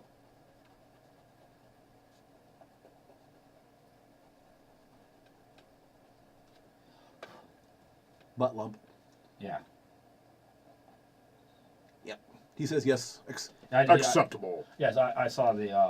Yeah. I saw the.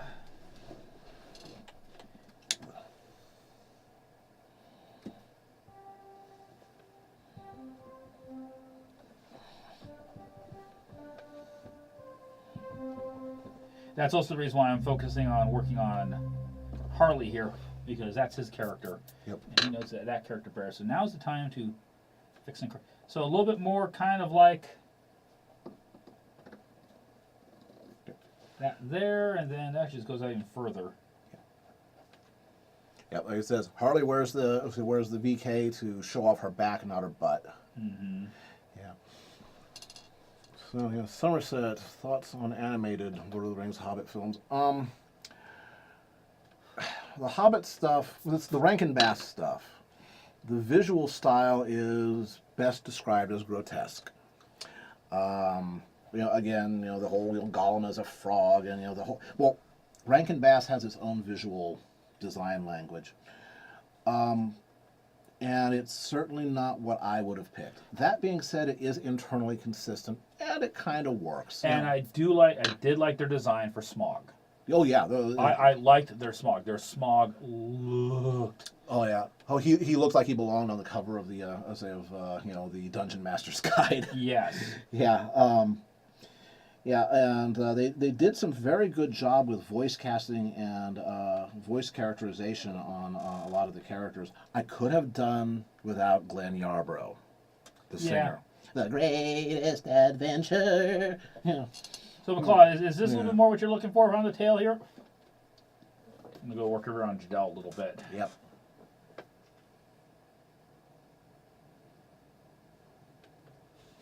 Yeah. So, as far as Bakshi's Lord of the Rings, I didn't like it. Well, first of all, it recycled a lot of stuff from Bakshi's, much more original movie, Wizards. Yes. He just plain recycled it, and that was lazy. Again, I did not care for the interpretations of the characters. Like I said, Aragorn as a Native American looking dude did not work for me.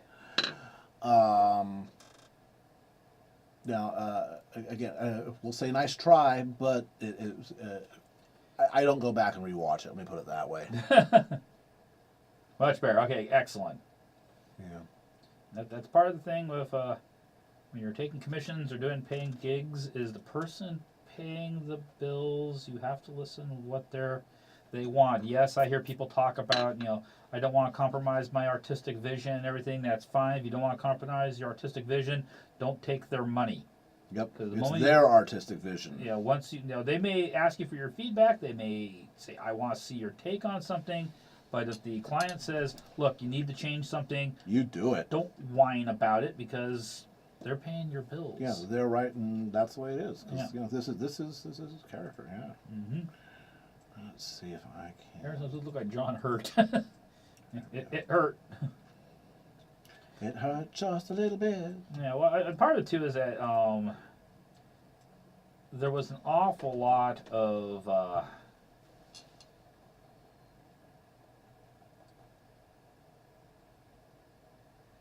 Bashki's Lord of the Rings. It looked like something was coming out of Heavy Metal magazine more than. Well, that was the design language of fantasy at the time. Yep. Yeah, because there wasn't much else. Fantasy was not a big thing at the time. Nope. I mean, that's when the brothers Hildebrandt came out and did their Lord of the Rings stuff, and I thought, oh my gosh, this is amazing. And then I really looked at it a little more and says, no. And then my hero, Angus McBride, did a bunch of because he did the illustration work for the Middle Earth role-playing game, and it was like, this is so awesome. Yep. Now, everybody has their favorite Lord of the Rings artist. A lot of people point right at Alan Lee. Alan Lee is, yeah. Yeah.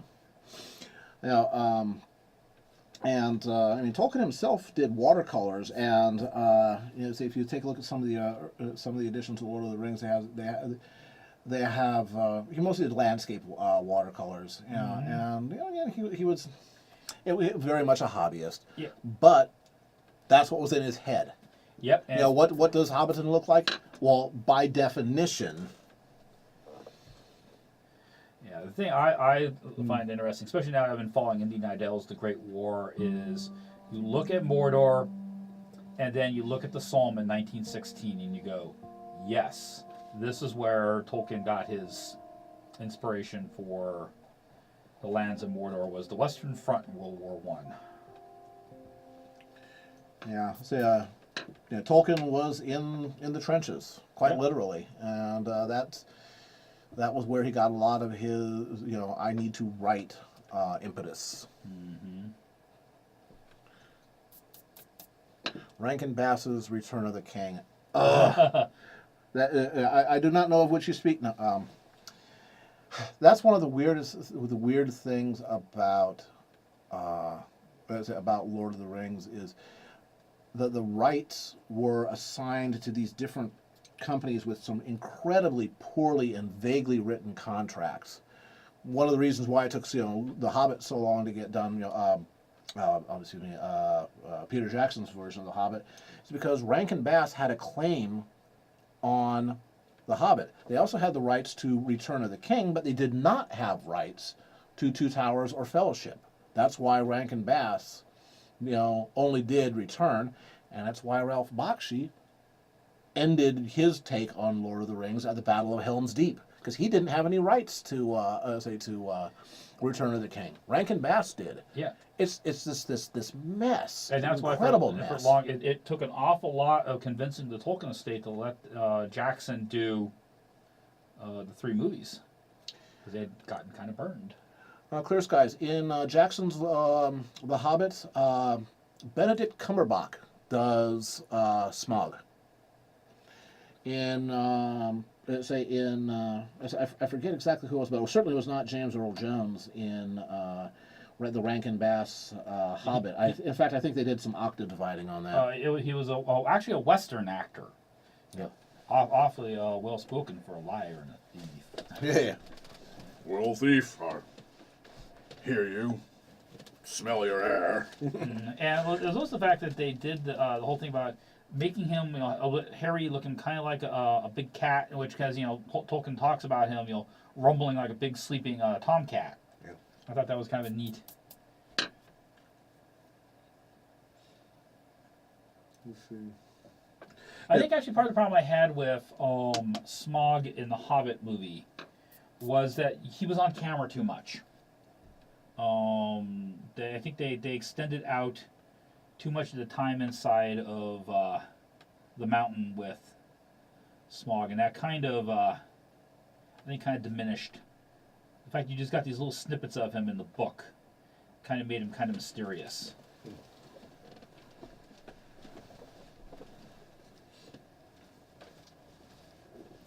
But that movie suffered a lot from the execs. Oh yeah, that happens fairly frequently, distressingly frequently. But then again, it's their money. It's their money. You remember that whole bit about the guys with the money are the ones who are in charge? Yeah. Yeah. Sometimes that's not your friend, but there you go. Yep. That's why when they made the first set of movies, they actually kind of said, here's your money, Peter. We want a product. We want to be kept updated on it. And they kind of kept a hands-off approach. With the Hobbit, they were much more sticking their nose in. And in some cases, you would have been better off saying, okay, Peter, you're the professional. You know what you're doing. You know what you're doing. Take off every zig. Yeah. Well, so again, there were so many lawsuits flying back and forth that I'm sure that part of the subject of the final settlement that allowed him to film, his take on The Hobbit was, and these guys over here will be able to interfere, Yep. Well, But there you go. Again, that's... Yep. It's part of the price for working in that biz. Well, it's not just that. It's just, again, this just goes back to Tolkien signed some very, very sloppily written legal documents. And that comes back to bite you. You don't... again, you sign those documents, you don't necessarily get a mulligan on that. You don't get a do-over. It's like, that's what's on paper, and the rights, the people who now hold the rights, would say, no, we're not letting go of the rights. They're ours now. Mm-hmm. You can't take them back. No take-backsies. I mean, Marvel's going through that whole problem of X-Men right now, is that, and that's one of the reasons why they're actually kind of killing off the whole X-Men property, is because and the whole thing of mutants, because the whole thing for X-Men is so tied up in legal, and the people who have it aren't letting go of it. So what Marvel's doing is saying, okay, we're just going to basically kill off the X-Men mutant concept in our comics till it's like, well, you can hang on to it, but you're not going to get any money out of it because nothing's really happening because we're not doing any work with it. Why don't you just sell it to us? We'll give you some money for this, and you can walk away from it, and Exactly. But that's gonna take years. It's our well to poison. Yep. Okay, and we are coming up on the 30. Clear skies. Ralph Bakshi's Lord of the Rings. Oh God, the Balrog was a dude with kids' butterfly wings and fuzzy slippers. No, the Peter Jackson Balrog was just. Awesome. Oh my God. Yeah, that's I need it. a tissue. You know. Yeah, and I am so glad that they did get The Hobbit done before Ian McKellen shuffled off this Marvel quill, because from now on. Oh, Ian McKellen's indestructible. Yeah. But Ian now is, it's kind of like how for it used to be Jeremy Brett, for the classic Sherlock Holmes. The same thing with. If you listen to the director's cut version of of the Peter Jackson Lord of the Rings movies, to the commentary soundtracks, I think it's in the Two Towers is where they have Christopher Lee. Mm-hmm. Apparently, Tolkien he knew J.R.R. Tolkien personally, and apparently at one point, Tolkien said, as was commented earlier, that he didn't think Lord of the Rings would make a good movie, but he had said at the time, but Sir Christopher, if ever they make the movie, I would like you to be Gandalf. Now, when Peter Jackson called up Christopher Lee, when they're doing the casting, so we're making Lord of the Rings. We've got a budget. We've got the contract clearance and everything. Oh, really? And says, and we'd like it. Well, what role did you have? As he was thinking, God, I'm going to be Gandalf. He says, well, we've already got a Gandalf. Who? I will destroy. And I will. No, Sir Ian McKellen. Oh, that's okay. Yeah. Well, what do you want from me then? Saruman. I could do that. Yes. And of course, it's Christopher Lee. You do not get more over the top with the silky, dark, foreboding, evil. Oh, Christopher Lee, you are so good. Mm-hmm. And he did some of his own fight choreography. I mean, he was getting on in years, but even also in. Well, see, Ian. Apparently, that scene in Fellowship where they're having the contest of wills inside. And spinning around. Right. Yeah, they had a chiropractor on site. Okay, we need to put them back together again. Next shot. Well, obviously not the slams against the wall No. and stuff like that, but it's just like that was. Yeah, those were long days for the actors. Come on, I'm 65. Yeah. Yeah, I will say the one scene out of The Hobbit where Gandalf, when they're at in Mirkwood and they're investigating the wizard's tower. Yeah, And Guldur. Guldur, and he says, I'll handle this. And he goes walking across the bridge, and he's holding that sword, and it's like, when I'm that old, I wish I can look that awesome. Yeah. There you go. This Those guys point out, Bond was a little bit inspired by Christopher Lee. Mm-hmm. Well, Christopher Lee did do some cloak and dagger stuff. He was special forces dropped into France a few weeks before D-Day to start mischief. Cause trouble. And I think I've told this one before, but again, you can go listen to this in the special cut. The director's cut commentaries. Peter Jackson talks about the scene when Saruman takes a knife in the back from Wormtongue, and it's like okay, Sir Christopher, you do, you take he stabs you and you cry out, "Don't you know anything, man? When you stab a man in the back, he does not cry out. His entire body locks up and he goes, wishing he could draw a breath but cannot." Mm-hmm. Then it's like flashback. Oh, he probably knows, doesn't he? Yeah. Yes, Sir Christopher. Whatever you say, Sir Christopher. Yeah. We'll do it your way. Don't kill me. Yeah. You've actually not done this for fun. You've done it for real. If you build lives, maybe yours were forfeit. Okay, it's 8:30. I'll work some more on Jadel here. I was able to get things more or less in place here. Does this work for you, McClaw? Study the booty. Study the booty. Yes. like I said, I'll finish up Jadell when I get home, and I'll finish up some of the shading on Harley and everything like that. Get a little more definition of tone. But 2 figures in 1 hour. Yeah, that ain't too bad.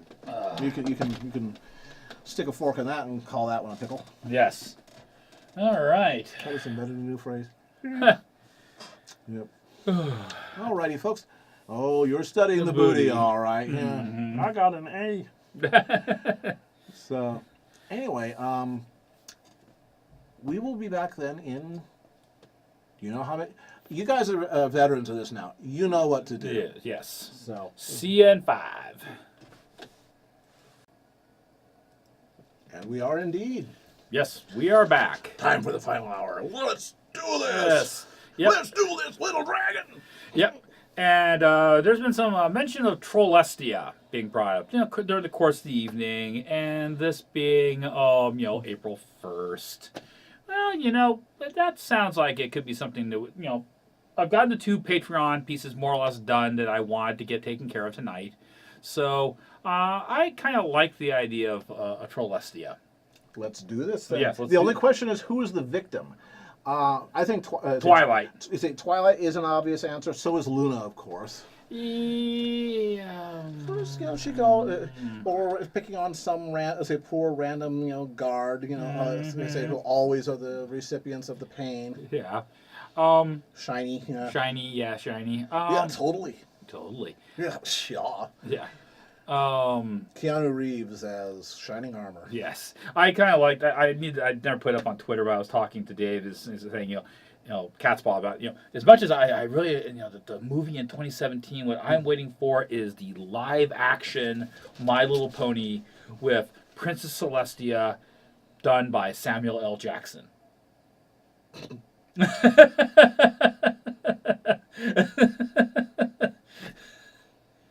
Go to sleep. Yes.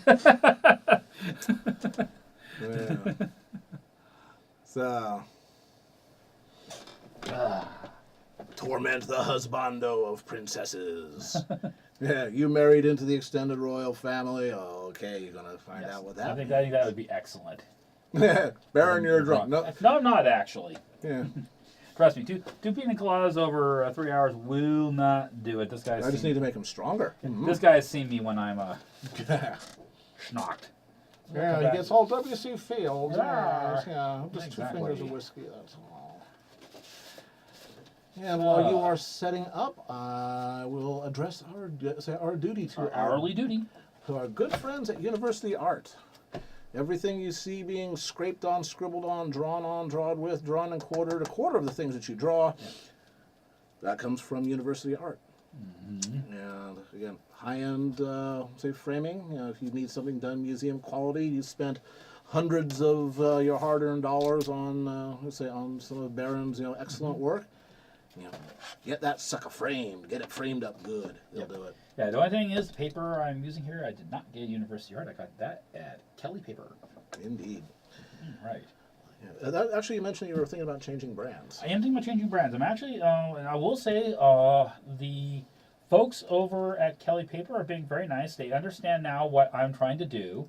I brought in some examples of my work, and they've said, well, and they're kind This of is an interesting challenge. Yeah, they're fascinating. This is not their usual thing. Changing glasses, by the way, folks, to my studio glasses. Good job. No one had to yell at me for that, and We could yell at you in retrospect. yes. Yeah.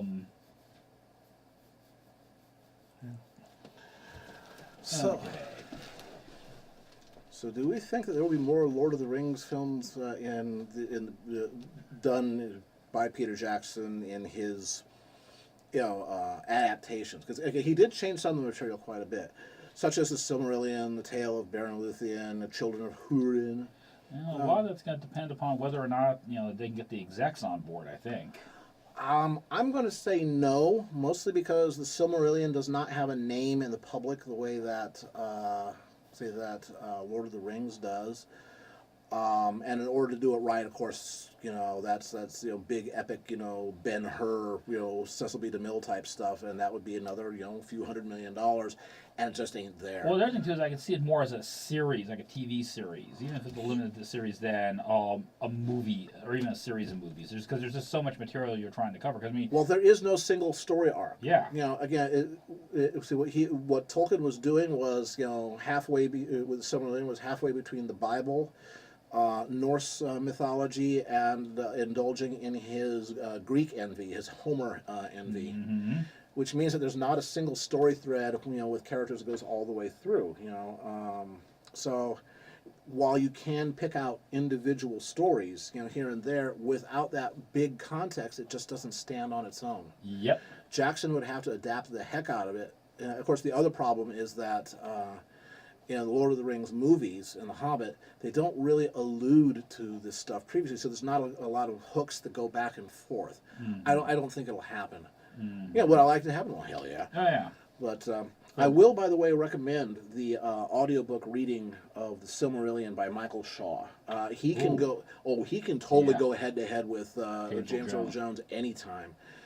And hearing it as opposed to reading it, you retain it a lot better. You can track the difference between Finwë, Finrod, Finduilas, you know, Finarfin, and you know all the Finns.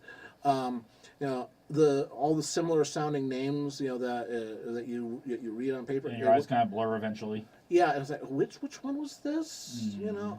Well, also too, because Yeah, but you can keep track if it's spoken because it was designed to be spoken. yeah, it's kind of like the old Saxon, you know, bards and everything, you know, singing the songs and telling the tales. Yeah. Yeah. Well, again, the Homeric stories were designed. They were not, quote, written to be written down. It was, you know, like 100, 150 years after Homer was when they were written down. You know, until then, it was passed on as oral tradition. And Tolkien's first great love, as far as, you know, other stories, was Beowulf. Mm-hmm.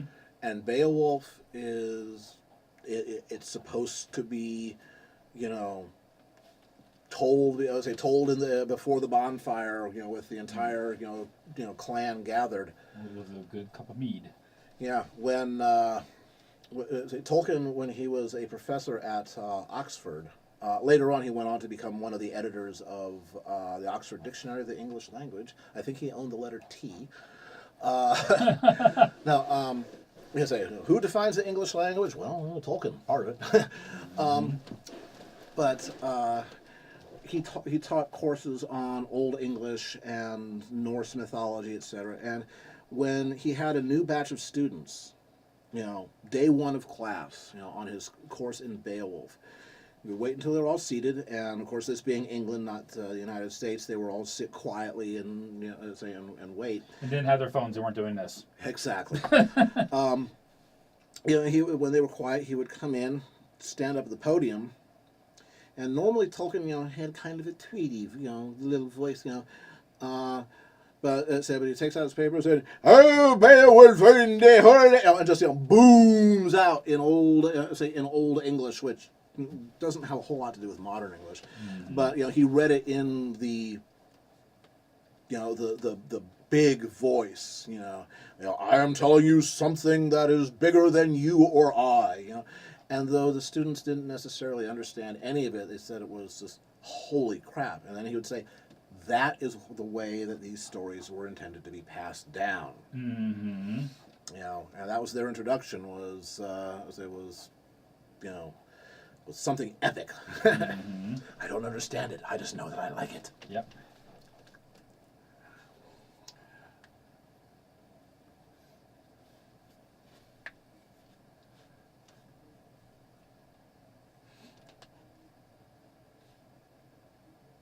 What are the odds of they merge Harry Potter with Lord of the Rings? Somewhere between 0 and hell no. No, that could never happen.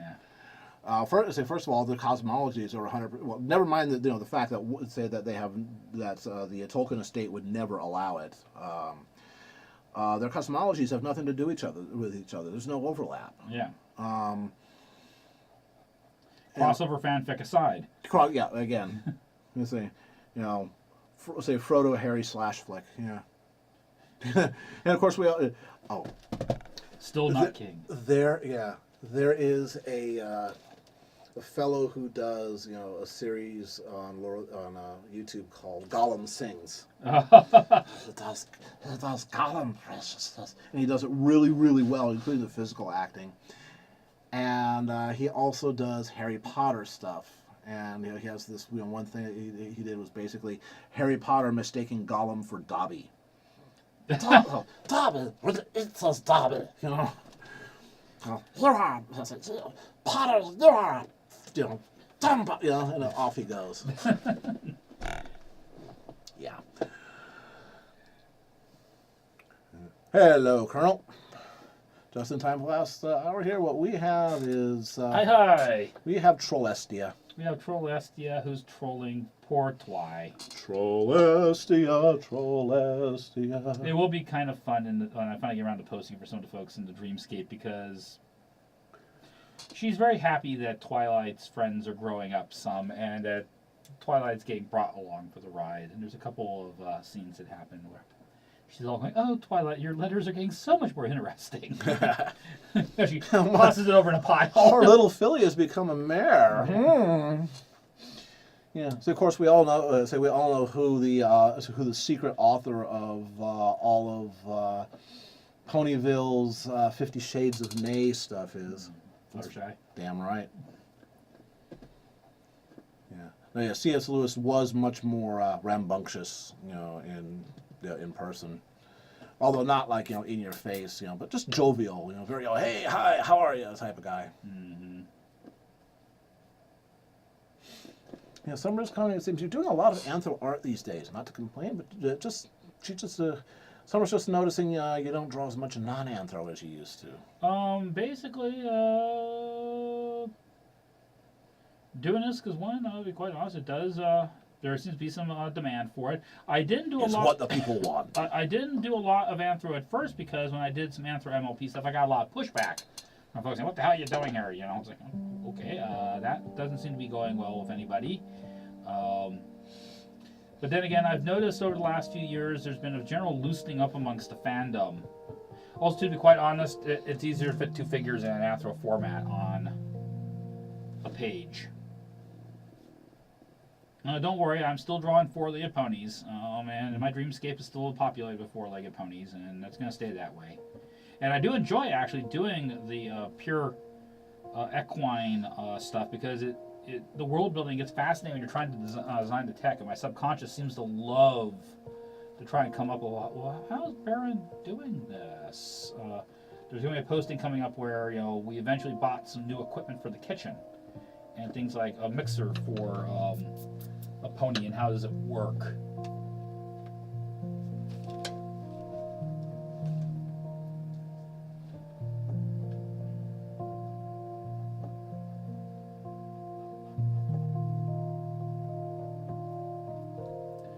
That gives me enough to kind of block in where everybody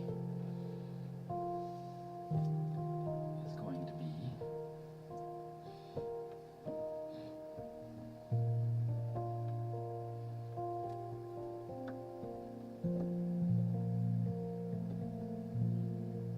Good night, Rick. Thanks for dropping by. See you next week. Remember, folks, I'm streaming again next Saturday. And then I may be doing a short stream the week of BabsCon, and then I'm going to be doing a stream the weekend after BabsCon. So we're going to be doing a stream almost every week for the month of April.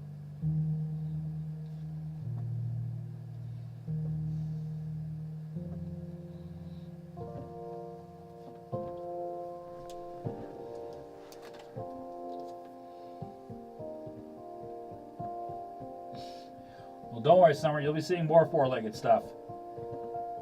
Especially if you're one of my patrons on Patreon, because tomorrow there's some new stuff going up.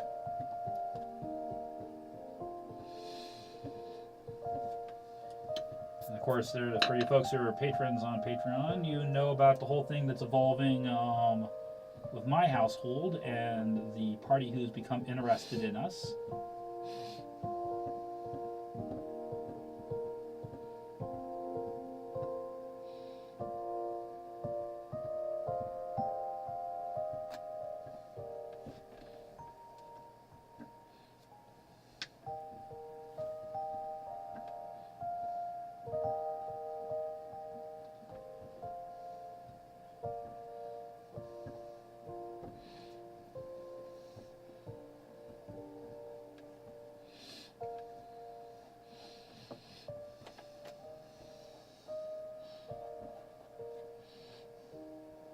One of the things that is a trick about Celestia is her main has a tendency of intruding into other characters' space.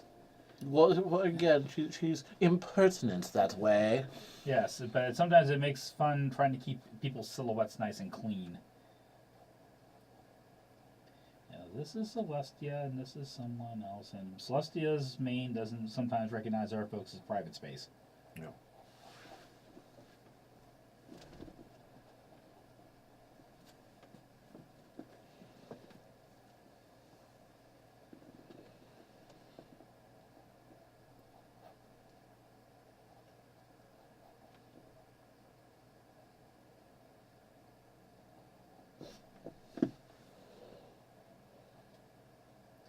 Of course, in this case here, Celestia's bust line is going to be kind of intruding on somebody's. Why, no, Twilight, I did not get rid of my boobs. Why do you say that? Do you like this new outfit? Some of the courtiers are think it's quite fetching. Some of them think it's quite scandalous. I'd like your opinion.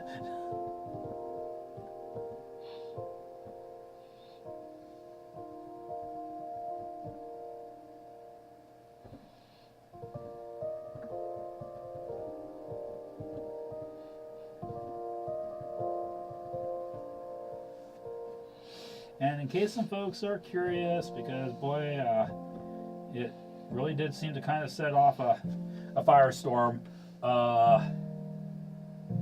I will be doing probably some more Discord and Fluttershy. Well, it seems to be the thing to do. Yes. It seems to be the thing to do. Now, You anything, have to push people's buttons Yes. and then pull people's levers. I I'm a agree. natural-born lever puller. Now, of course, any of that artwork I do has no bearing on what's happening in the dreamscape.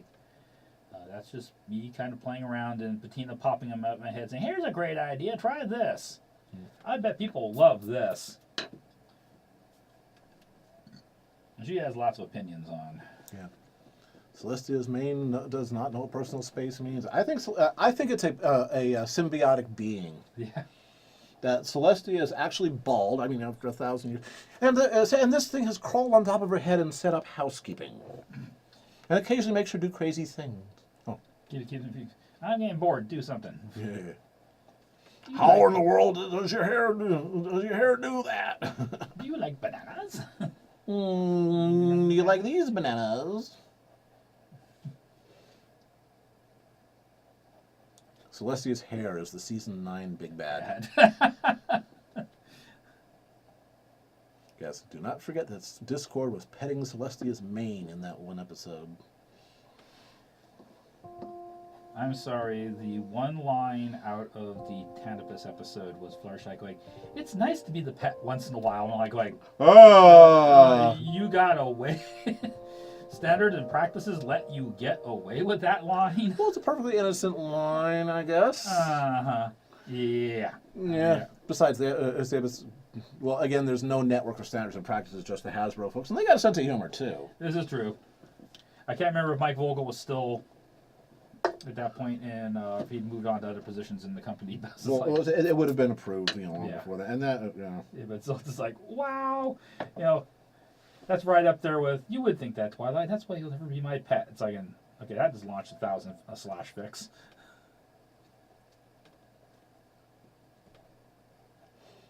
Somerset, which stream was that? Oh, let's see here. You got, was that for the New Year's Eve? Yeah, so the Amazon stuff went out.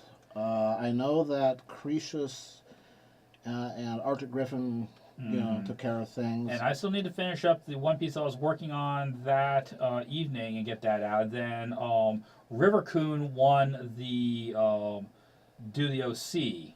Hey, Toxic. Hey, Toxic. And I still actually need to do the last touch-ups on the Jen Blake and get that one out, too. That's actually some stuff on the next few weeks of getting these things all out of my studio and off to people. Nothing else that means I don't have to babysit them.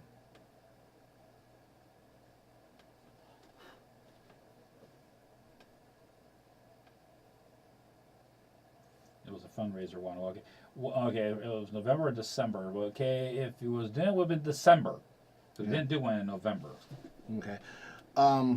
Contact me after. Yeah. Send me a note. Yeah. Then we'll figure out what's going on with that. Yeah, we'll get that. We'll get all that thing squared away. Because if you put money in and you won, then Yeah, and this is old man on, but I think Somerset may have been out of the stream when the name was called, and what's it? And of course, it's still stuck, but that may, if we didn't get in contact, then that may be why. Yeah. But anyway, just send us notes, and we'll figure it out. We'll sort it out. We will figure it out. We make good.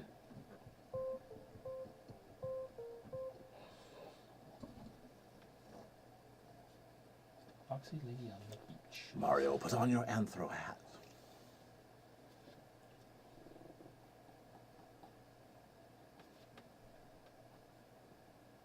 Some fox lady on the beach. So I think it was a drawing that you were doing in. Yeah. Okay. Here. We will go. I'm going to put some air through this room because it's hot. Yep. Yeah, we're getting that time of the year where it used to be oh boy, it was nice being under the lights. It was nice and kept the room nice and warm when the place was cold. Now we're getting that time of year when it starts getting just a bit on the muggy side, and you don't want to see old men sweating. No, it's Much better. truly horrific. All right. Good night, McClaw. Thanks for dropping by.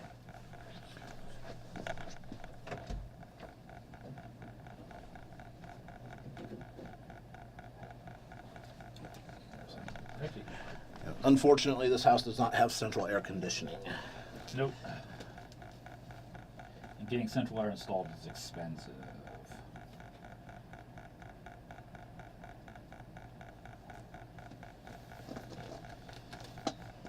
Now, you may be kind of wondering, I'm going to start racing out a lot as I start putting her outfit in. You might say, well, why did you go through all the effort of putting all this stuff in if you're going to just not show it? And that's what I need to know where all the joints are, where all the muscles are going and everything, so that I can, drape the clothing correctly off the body. Yep. Draw the body, then hang the clothing. That's right. That's why, until quite recently, actually, it was, usually if you did superheroes, you just did, that those skin-tight spandex body outfits weren't just because they wanted to show off all these great muscles. It was a lot easier to render, because you only had to draw the figure, get the figure in there, and then just basically paint the outfit on the character instead of worrying about where all the folds and drapes went. I think I see some new people. Oh, Yeah, Fernibee, Irushi, have you folks been here before? Yeah. If not, well, welcome. welcome. My name is Baron, and the guy behind you is Carolyn. We did this, If you have been here before, well, welcome back. Any other first timers? Say hi. Yeah, chime in. Trust me, we don't bite. Much. So Toxic was asking, if any of our families had military backgrounds. I was talking with him a little bit about that last night on his channel. Ah, Or night before last. yes. Yep, like I said, my dad was career Navy. Started off as a fighter pilot, then later submarine hunters. Flew some of the aircraft that were packed full of instruments and some of the above ground nuclear bomb testing in the mid-50s in the South Pacific. Finished his career as an instructor. Your dad was Navy too, wasn't he? My dad was Navy, and then he actually got out of the Navy and went into the Air Force. Ah. And got sent to Korea during the Korean conflict. And then when he was in the Air Force, Marines who were on shore, Marine aviators usually got their weather from the Navy. But the moment they went ashore, the Navy said, "We're not going to help you. You're on land. Go ask the Air Force for weather." So my dad got assigned to the Marines to help provide weather for Marine units and flyers up on the front, and that was a very interesting experience for him. Because the Marines were very uncertain about this new organization, this Air Force. Yeah, because remember, what we call the Air Force was part of the United States Army. It was the Army Air Corps. Until 1948, I think. Right. It wasn't split off until well after World War II. Yep. And the Air Force came into existence in the late 40s and then didn't make itself a whole lot of friends because it started trying to make all kinds of claims and basically sucking other people's money out of their budget to support their almighty new powerful thing, the atomic bomb.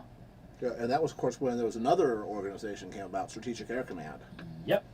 which, by the way, disappeared later. Yes, it did. Victim of the ending the Cold War. Strategic Air Command is the only cabinet-level position in the United States to have ever been completely eliminated. Mm-hmm. You know, there are some that say there are some, major bureaucracies in the U.S. that used to be bigger than they were. They were cabinet level. What they call the Bureau of Indian Affairs was cabinet level for basically while there still were Indians that hadn't been killed off yet. It's still, but that department still exists. But it's no longer a cabinet. But Strategic Air Command was folded back into the Air Force completely. Yeah, it's part of their combined theater. They have a term for it, and I can't remember. Somerset. That might have been a trivia thing. In November, there may have been November would have been Thanksgiving, but Did we do the was this answer the questions by chance? Answer the questions about my dreamscapes and everything like that. If that was the one, let me know. I have a third one here too.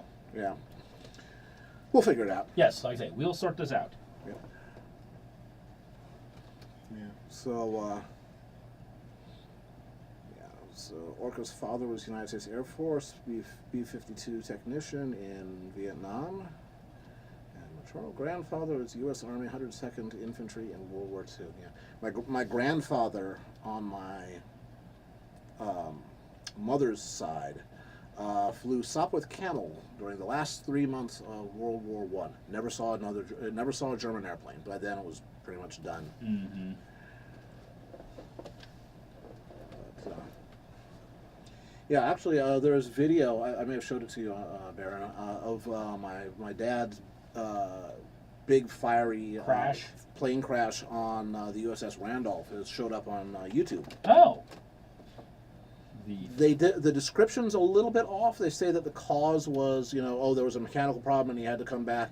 The actual problem was that he took anti-aircraft, wasn't it? Anti-aircraft flak that prevented him from properly dropping his belly tank. Mm-hmm. And when you landed on the deck, the damage mechanism let go. The belly tank dropped. It was still full of fuel. It slid forward into the propeller, got cut open by the propeller, and boom. Yes.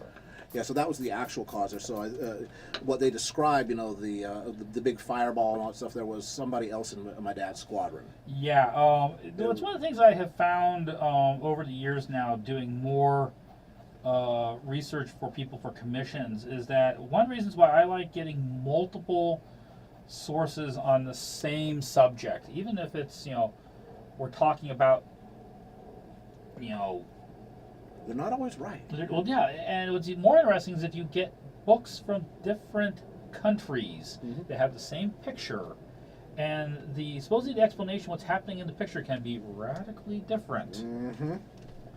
When I was working on that Anthro Luftwaffe picture several years ago, I got several books from the client, and they graciously said, just keep them when you're done, which I'm going, this is like $180 worth of books. Thanks, man. But he had one book that was all in English, and it had this one photograph, and I read the description, so okay, that's very interesting. And then he had a second book that was all in German, had the same photograph, but at the very back of the book they had a little English translation section saying, okay, this is what's happening on this page with this photograph. And the description of what is happening in the photo, as far as where the photo was taken, time of the year, what year it was, everything is radically different than what the English book. And so there is an awful lot of, be careful, history is written by the winners Yeah. and your country's take on it. Well, there is a classic tactic for people that want to sort of alter history a little bit, is they will take a photograph and miscaption it. Yeah. And the visual legitimacy of the photograph, sort of, they're counting on it to sort of smear onto the stick. caption. Right. And so I saw the picture right there. What do you mean? You know, it was this. It's like, that's just a photograph. The caption underneath could be completely different. Completely different. You know, Yeah. and it is a classic misinformation technique. November 5th. Okay. Art stream for a good cause. Let me see. Oh, Jen. Yeah, it was Jen Blake. Jim Blake. Okay, yeah. So that would have probably been a sketch. Yeah. We'll get that all sorted out for you. All right. I say, well, work with me on this. We'll make sure everything's all good. You put money in, you get something. You won, you get something. Yep. Time Lord R says, out of curiosity, what's Twilight's garb going to be in this piece? Naked. Oh, okay. That's the trolling. No, I'm okay. going to put her in a schoolgirl's uniform. Oh, Fuku. Probably. So it's more a Catholic schoolgirl. Ah. Still relatively short skirt. Why? Because. See me after school, Twilight, and bring a yardstick.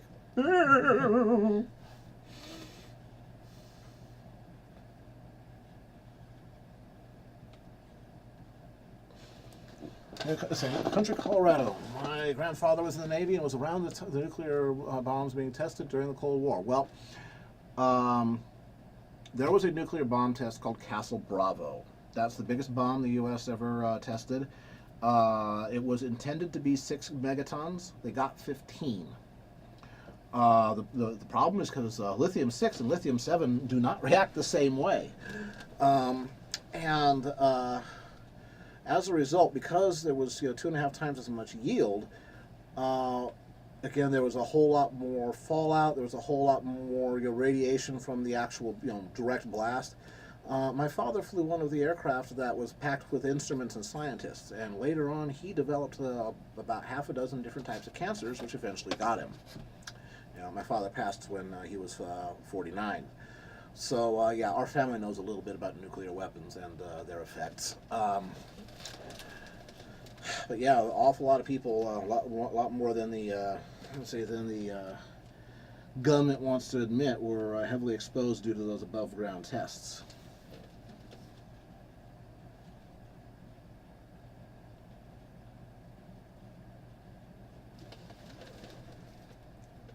And Seven recently found the World War I enlistment photograph of his great-granduncle in the Prussian army. He even found out what all those collar devices signified. Yeah, and he died just before the First Battle of the Marne after being kicked by a gun carriage horse. Ow. Yeah, that's... Dead's dead. Exactly. That's one of the differences between, at the time, Soviet Union and United States back during the height of the Cold War. As the United States would talk about, there's, these conflicts, but then there is nuclear war. And the United States viewed, there was nuclear war, then there's every other kind of war. And the United States view was that the only way to do nuclear war is fire everything you got. While the Soviets looked upon nuclear weapons simply as the biggest artillery there was.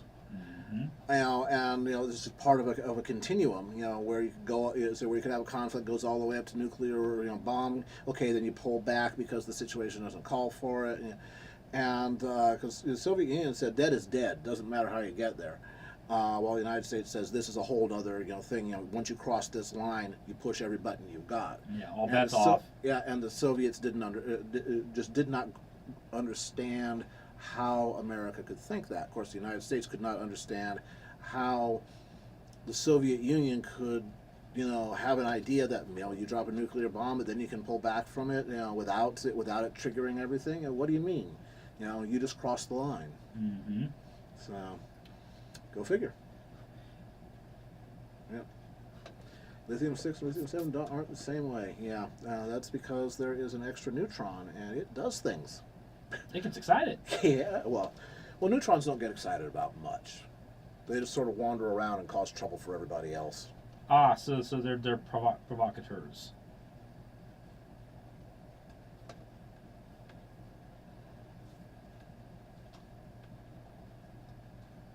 Okay, once again, I thought, oh my gosh, I'm running out of time. Oh, it's only 9:11. I got a few more minutes. Hey! Yeah, plenty of time.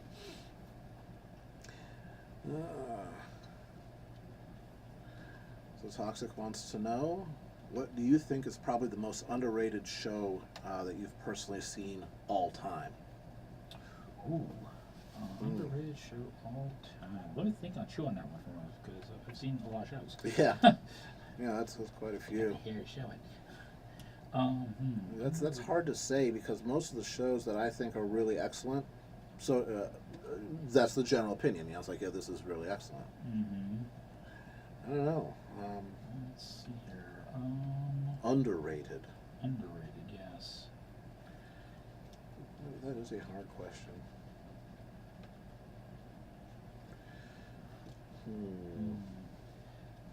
We have to get back to you on that. If I wasn't drawing, there would be much stroking of chin. Yeah. I need to keep my hands free here. Yeah. 7. Dang, Sally's got abs. She does lots of sit-ups. Yep. Yes, she does. She's clothed. How can you tell? I remember she started off naked before the the dress went on. Mm-hmm. But besides, in Baron's bikini drawings, yeah, she's got abs. Yeah. She has very much that kind of Greek. And once again, going back to Tolkien, I kind of envision Celestite and Luna being kind of like Tolkien elves.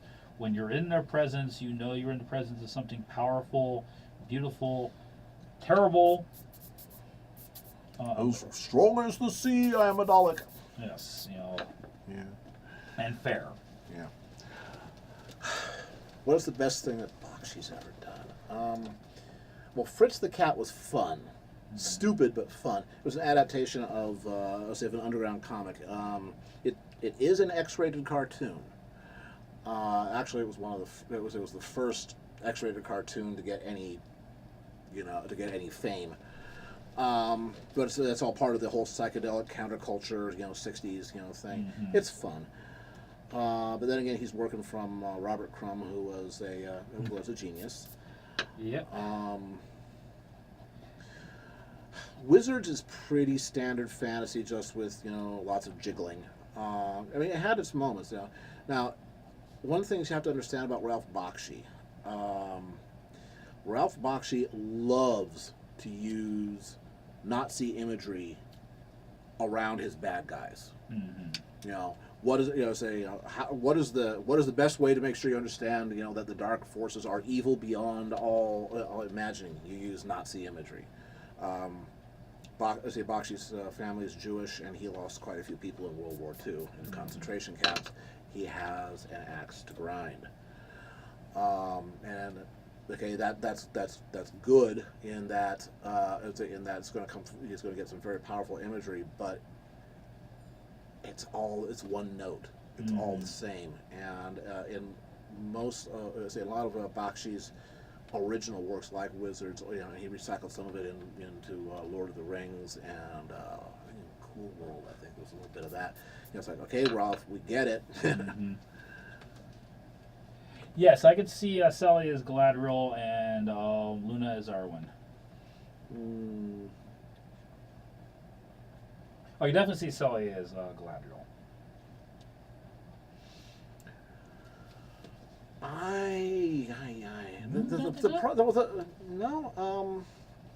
Thing is, I know about the backgrounds of all the Lord of the Rings characters, and there's a definite shortage of strong female characters in Lord of the Rings. In the book, Arwen was basically a prize.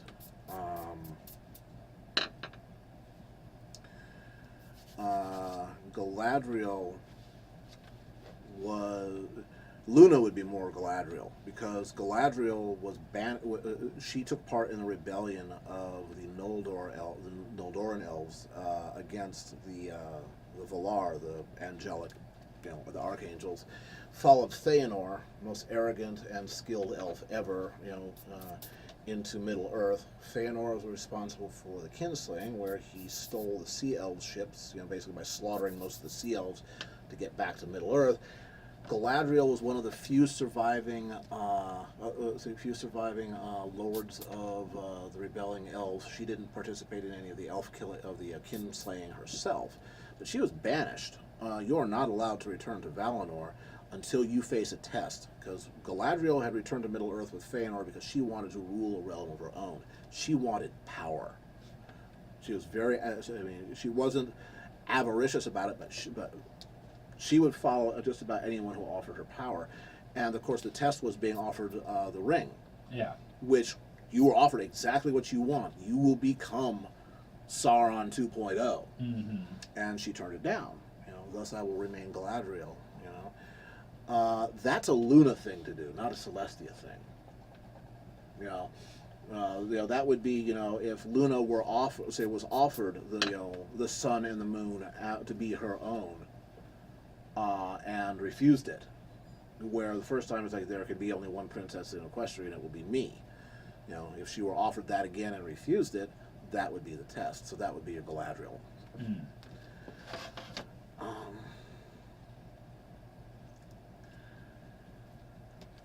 As far as female characters, in the Silmarillion and Lord of the Rings, the only female characters that that are of that sort of stature or greater are either gods, goddesses, Elbereth, and Vanna, and Nienna. We just got to ask a question from Toxic. Best superhero from our youth, reading comics, our misspent youth. Superman. Definitely Superman. Honestly, I was kind of fond of Spider-Man. Yeah. I can kind of relate to Peter. For it. Of course, I also did like the early X-Men. Basically, after the whole thing with the Dark Phoenix, I was done. When they tried bringing Jean Grey back, it's like no. She died. Wolverine killed her. Yeah, she's dead. Leave it at that. Things like this happen in life. Move But on. nobody's ever dead. No, and that's what kind of started me going. Nope, not interested. But I like Nightcrawler. Oh, he was fun. He was fun. Yeah, he was fun. Mm-hmm. He has the bump. Mm-hmm. Yeah. It's been a very long time since I paid much attention to either the Marvel or DC worlds. There, Superman's my favorite. Remains so, largely because of the Christopher Reeve Superman movies. Well, Superman 1. I just adored that movie. That movie was art. Christopher Reeve was art. Marvel side. Never was really big on a lot of the DC. Now, it wasn't in my youth, but when I was in college, I liked it when Mike Grell relaunched Green Arrow. And they took him back to not having this incredible, funky Errol Flynn outfit and quiver full of wacky arrows, and just gave him a longbow. Of course, it was also kind of great because at that point he was approaching, middle age to late middle age, and he couldn't quite run around and do some of the stuff he had done in his youth. Yeah. And that was kind of interesting writing for that. And, the day after a battle, and he worked at a florist shop, and he'd wake up in the morning going, "Oh, God, I'm getting too old for this." I'm dying. Yeah. Let's see.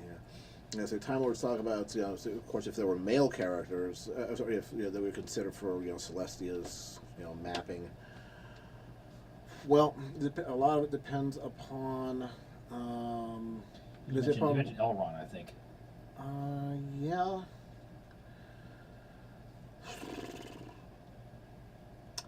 I would take it one step higher. Well, the thing is that we'd have to know more about Celestia's origins. Yeah. Because again, Elrond is he's several generations in, and is part of a very prestigious line. Would Celestia be part of were her parents greater than she is? Mm-hmm. We don't know. We don't know. We just don't know. Now there's rumors that in season 7 we are going to get a little bit more information about Sully. Oh, I hope so. She needs her own episode. There's rumors that there's going to be a Celestia episode. I hope it's a good one.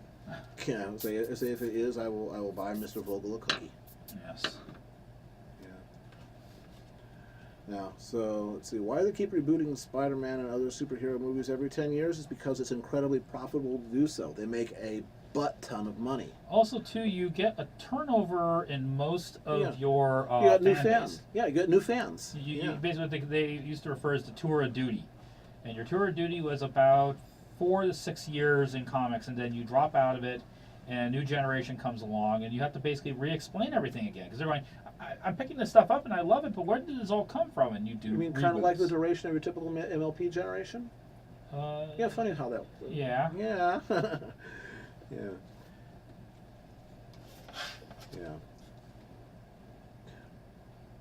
Paul Dini's DC Universe. Oh yeah. Well, yes. Paul Dini stuff. He did the animated Superman, Batman, etc. Yeah. His stuff has style. Yes. His visual style. I would Well, he say. was a writer. Yeah, but I mean the whole Paul Dini stuff all had the same look. The whole team. Yeah, it did. But he was the writer. Yeah. It had a great look to it. He had a great grasp of characters. He understands the human condition pretty good too. And when he teamed up with Alex Ross for some of those specials, I have some of those, and those are just wow. Of course, it's Alex Ross, and Alex Ross is one of my heroes.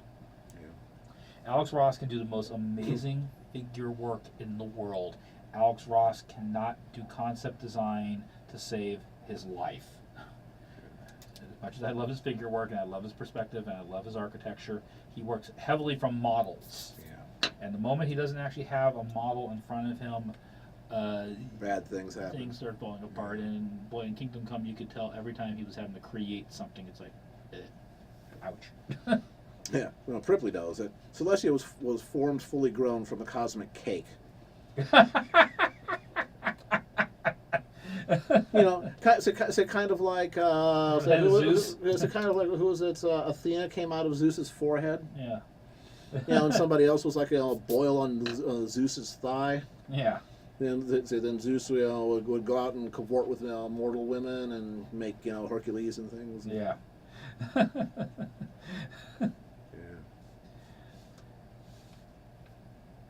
Well, I won't be able to get any shading done on this tonight, but at least I got the figures all in an hour.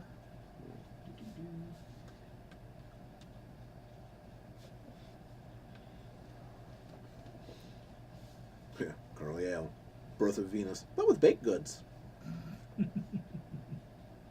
Yeah, you should draw Celestia jumping out of a cake for Twilight's birthday.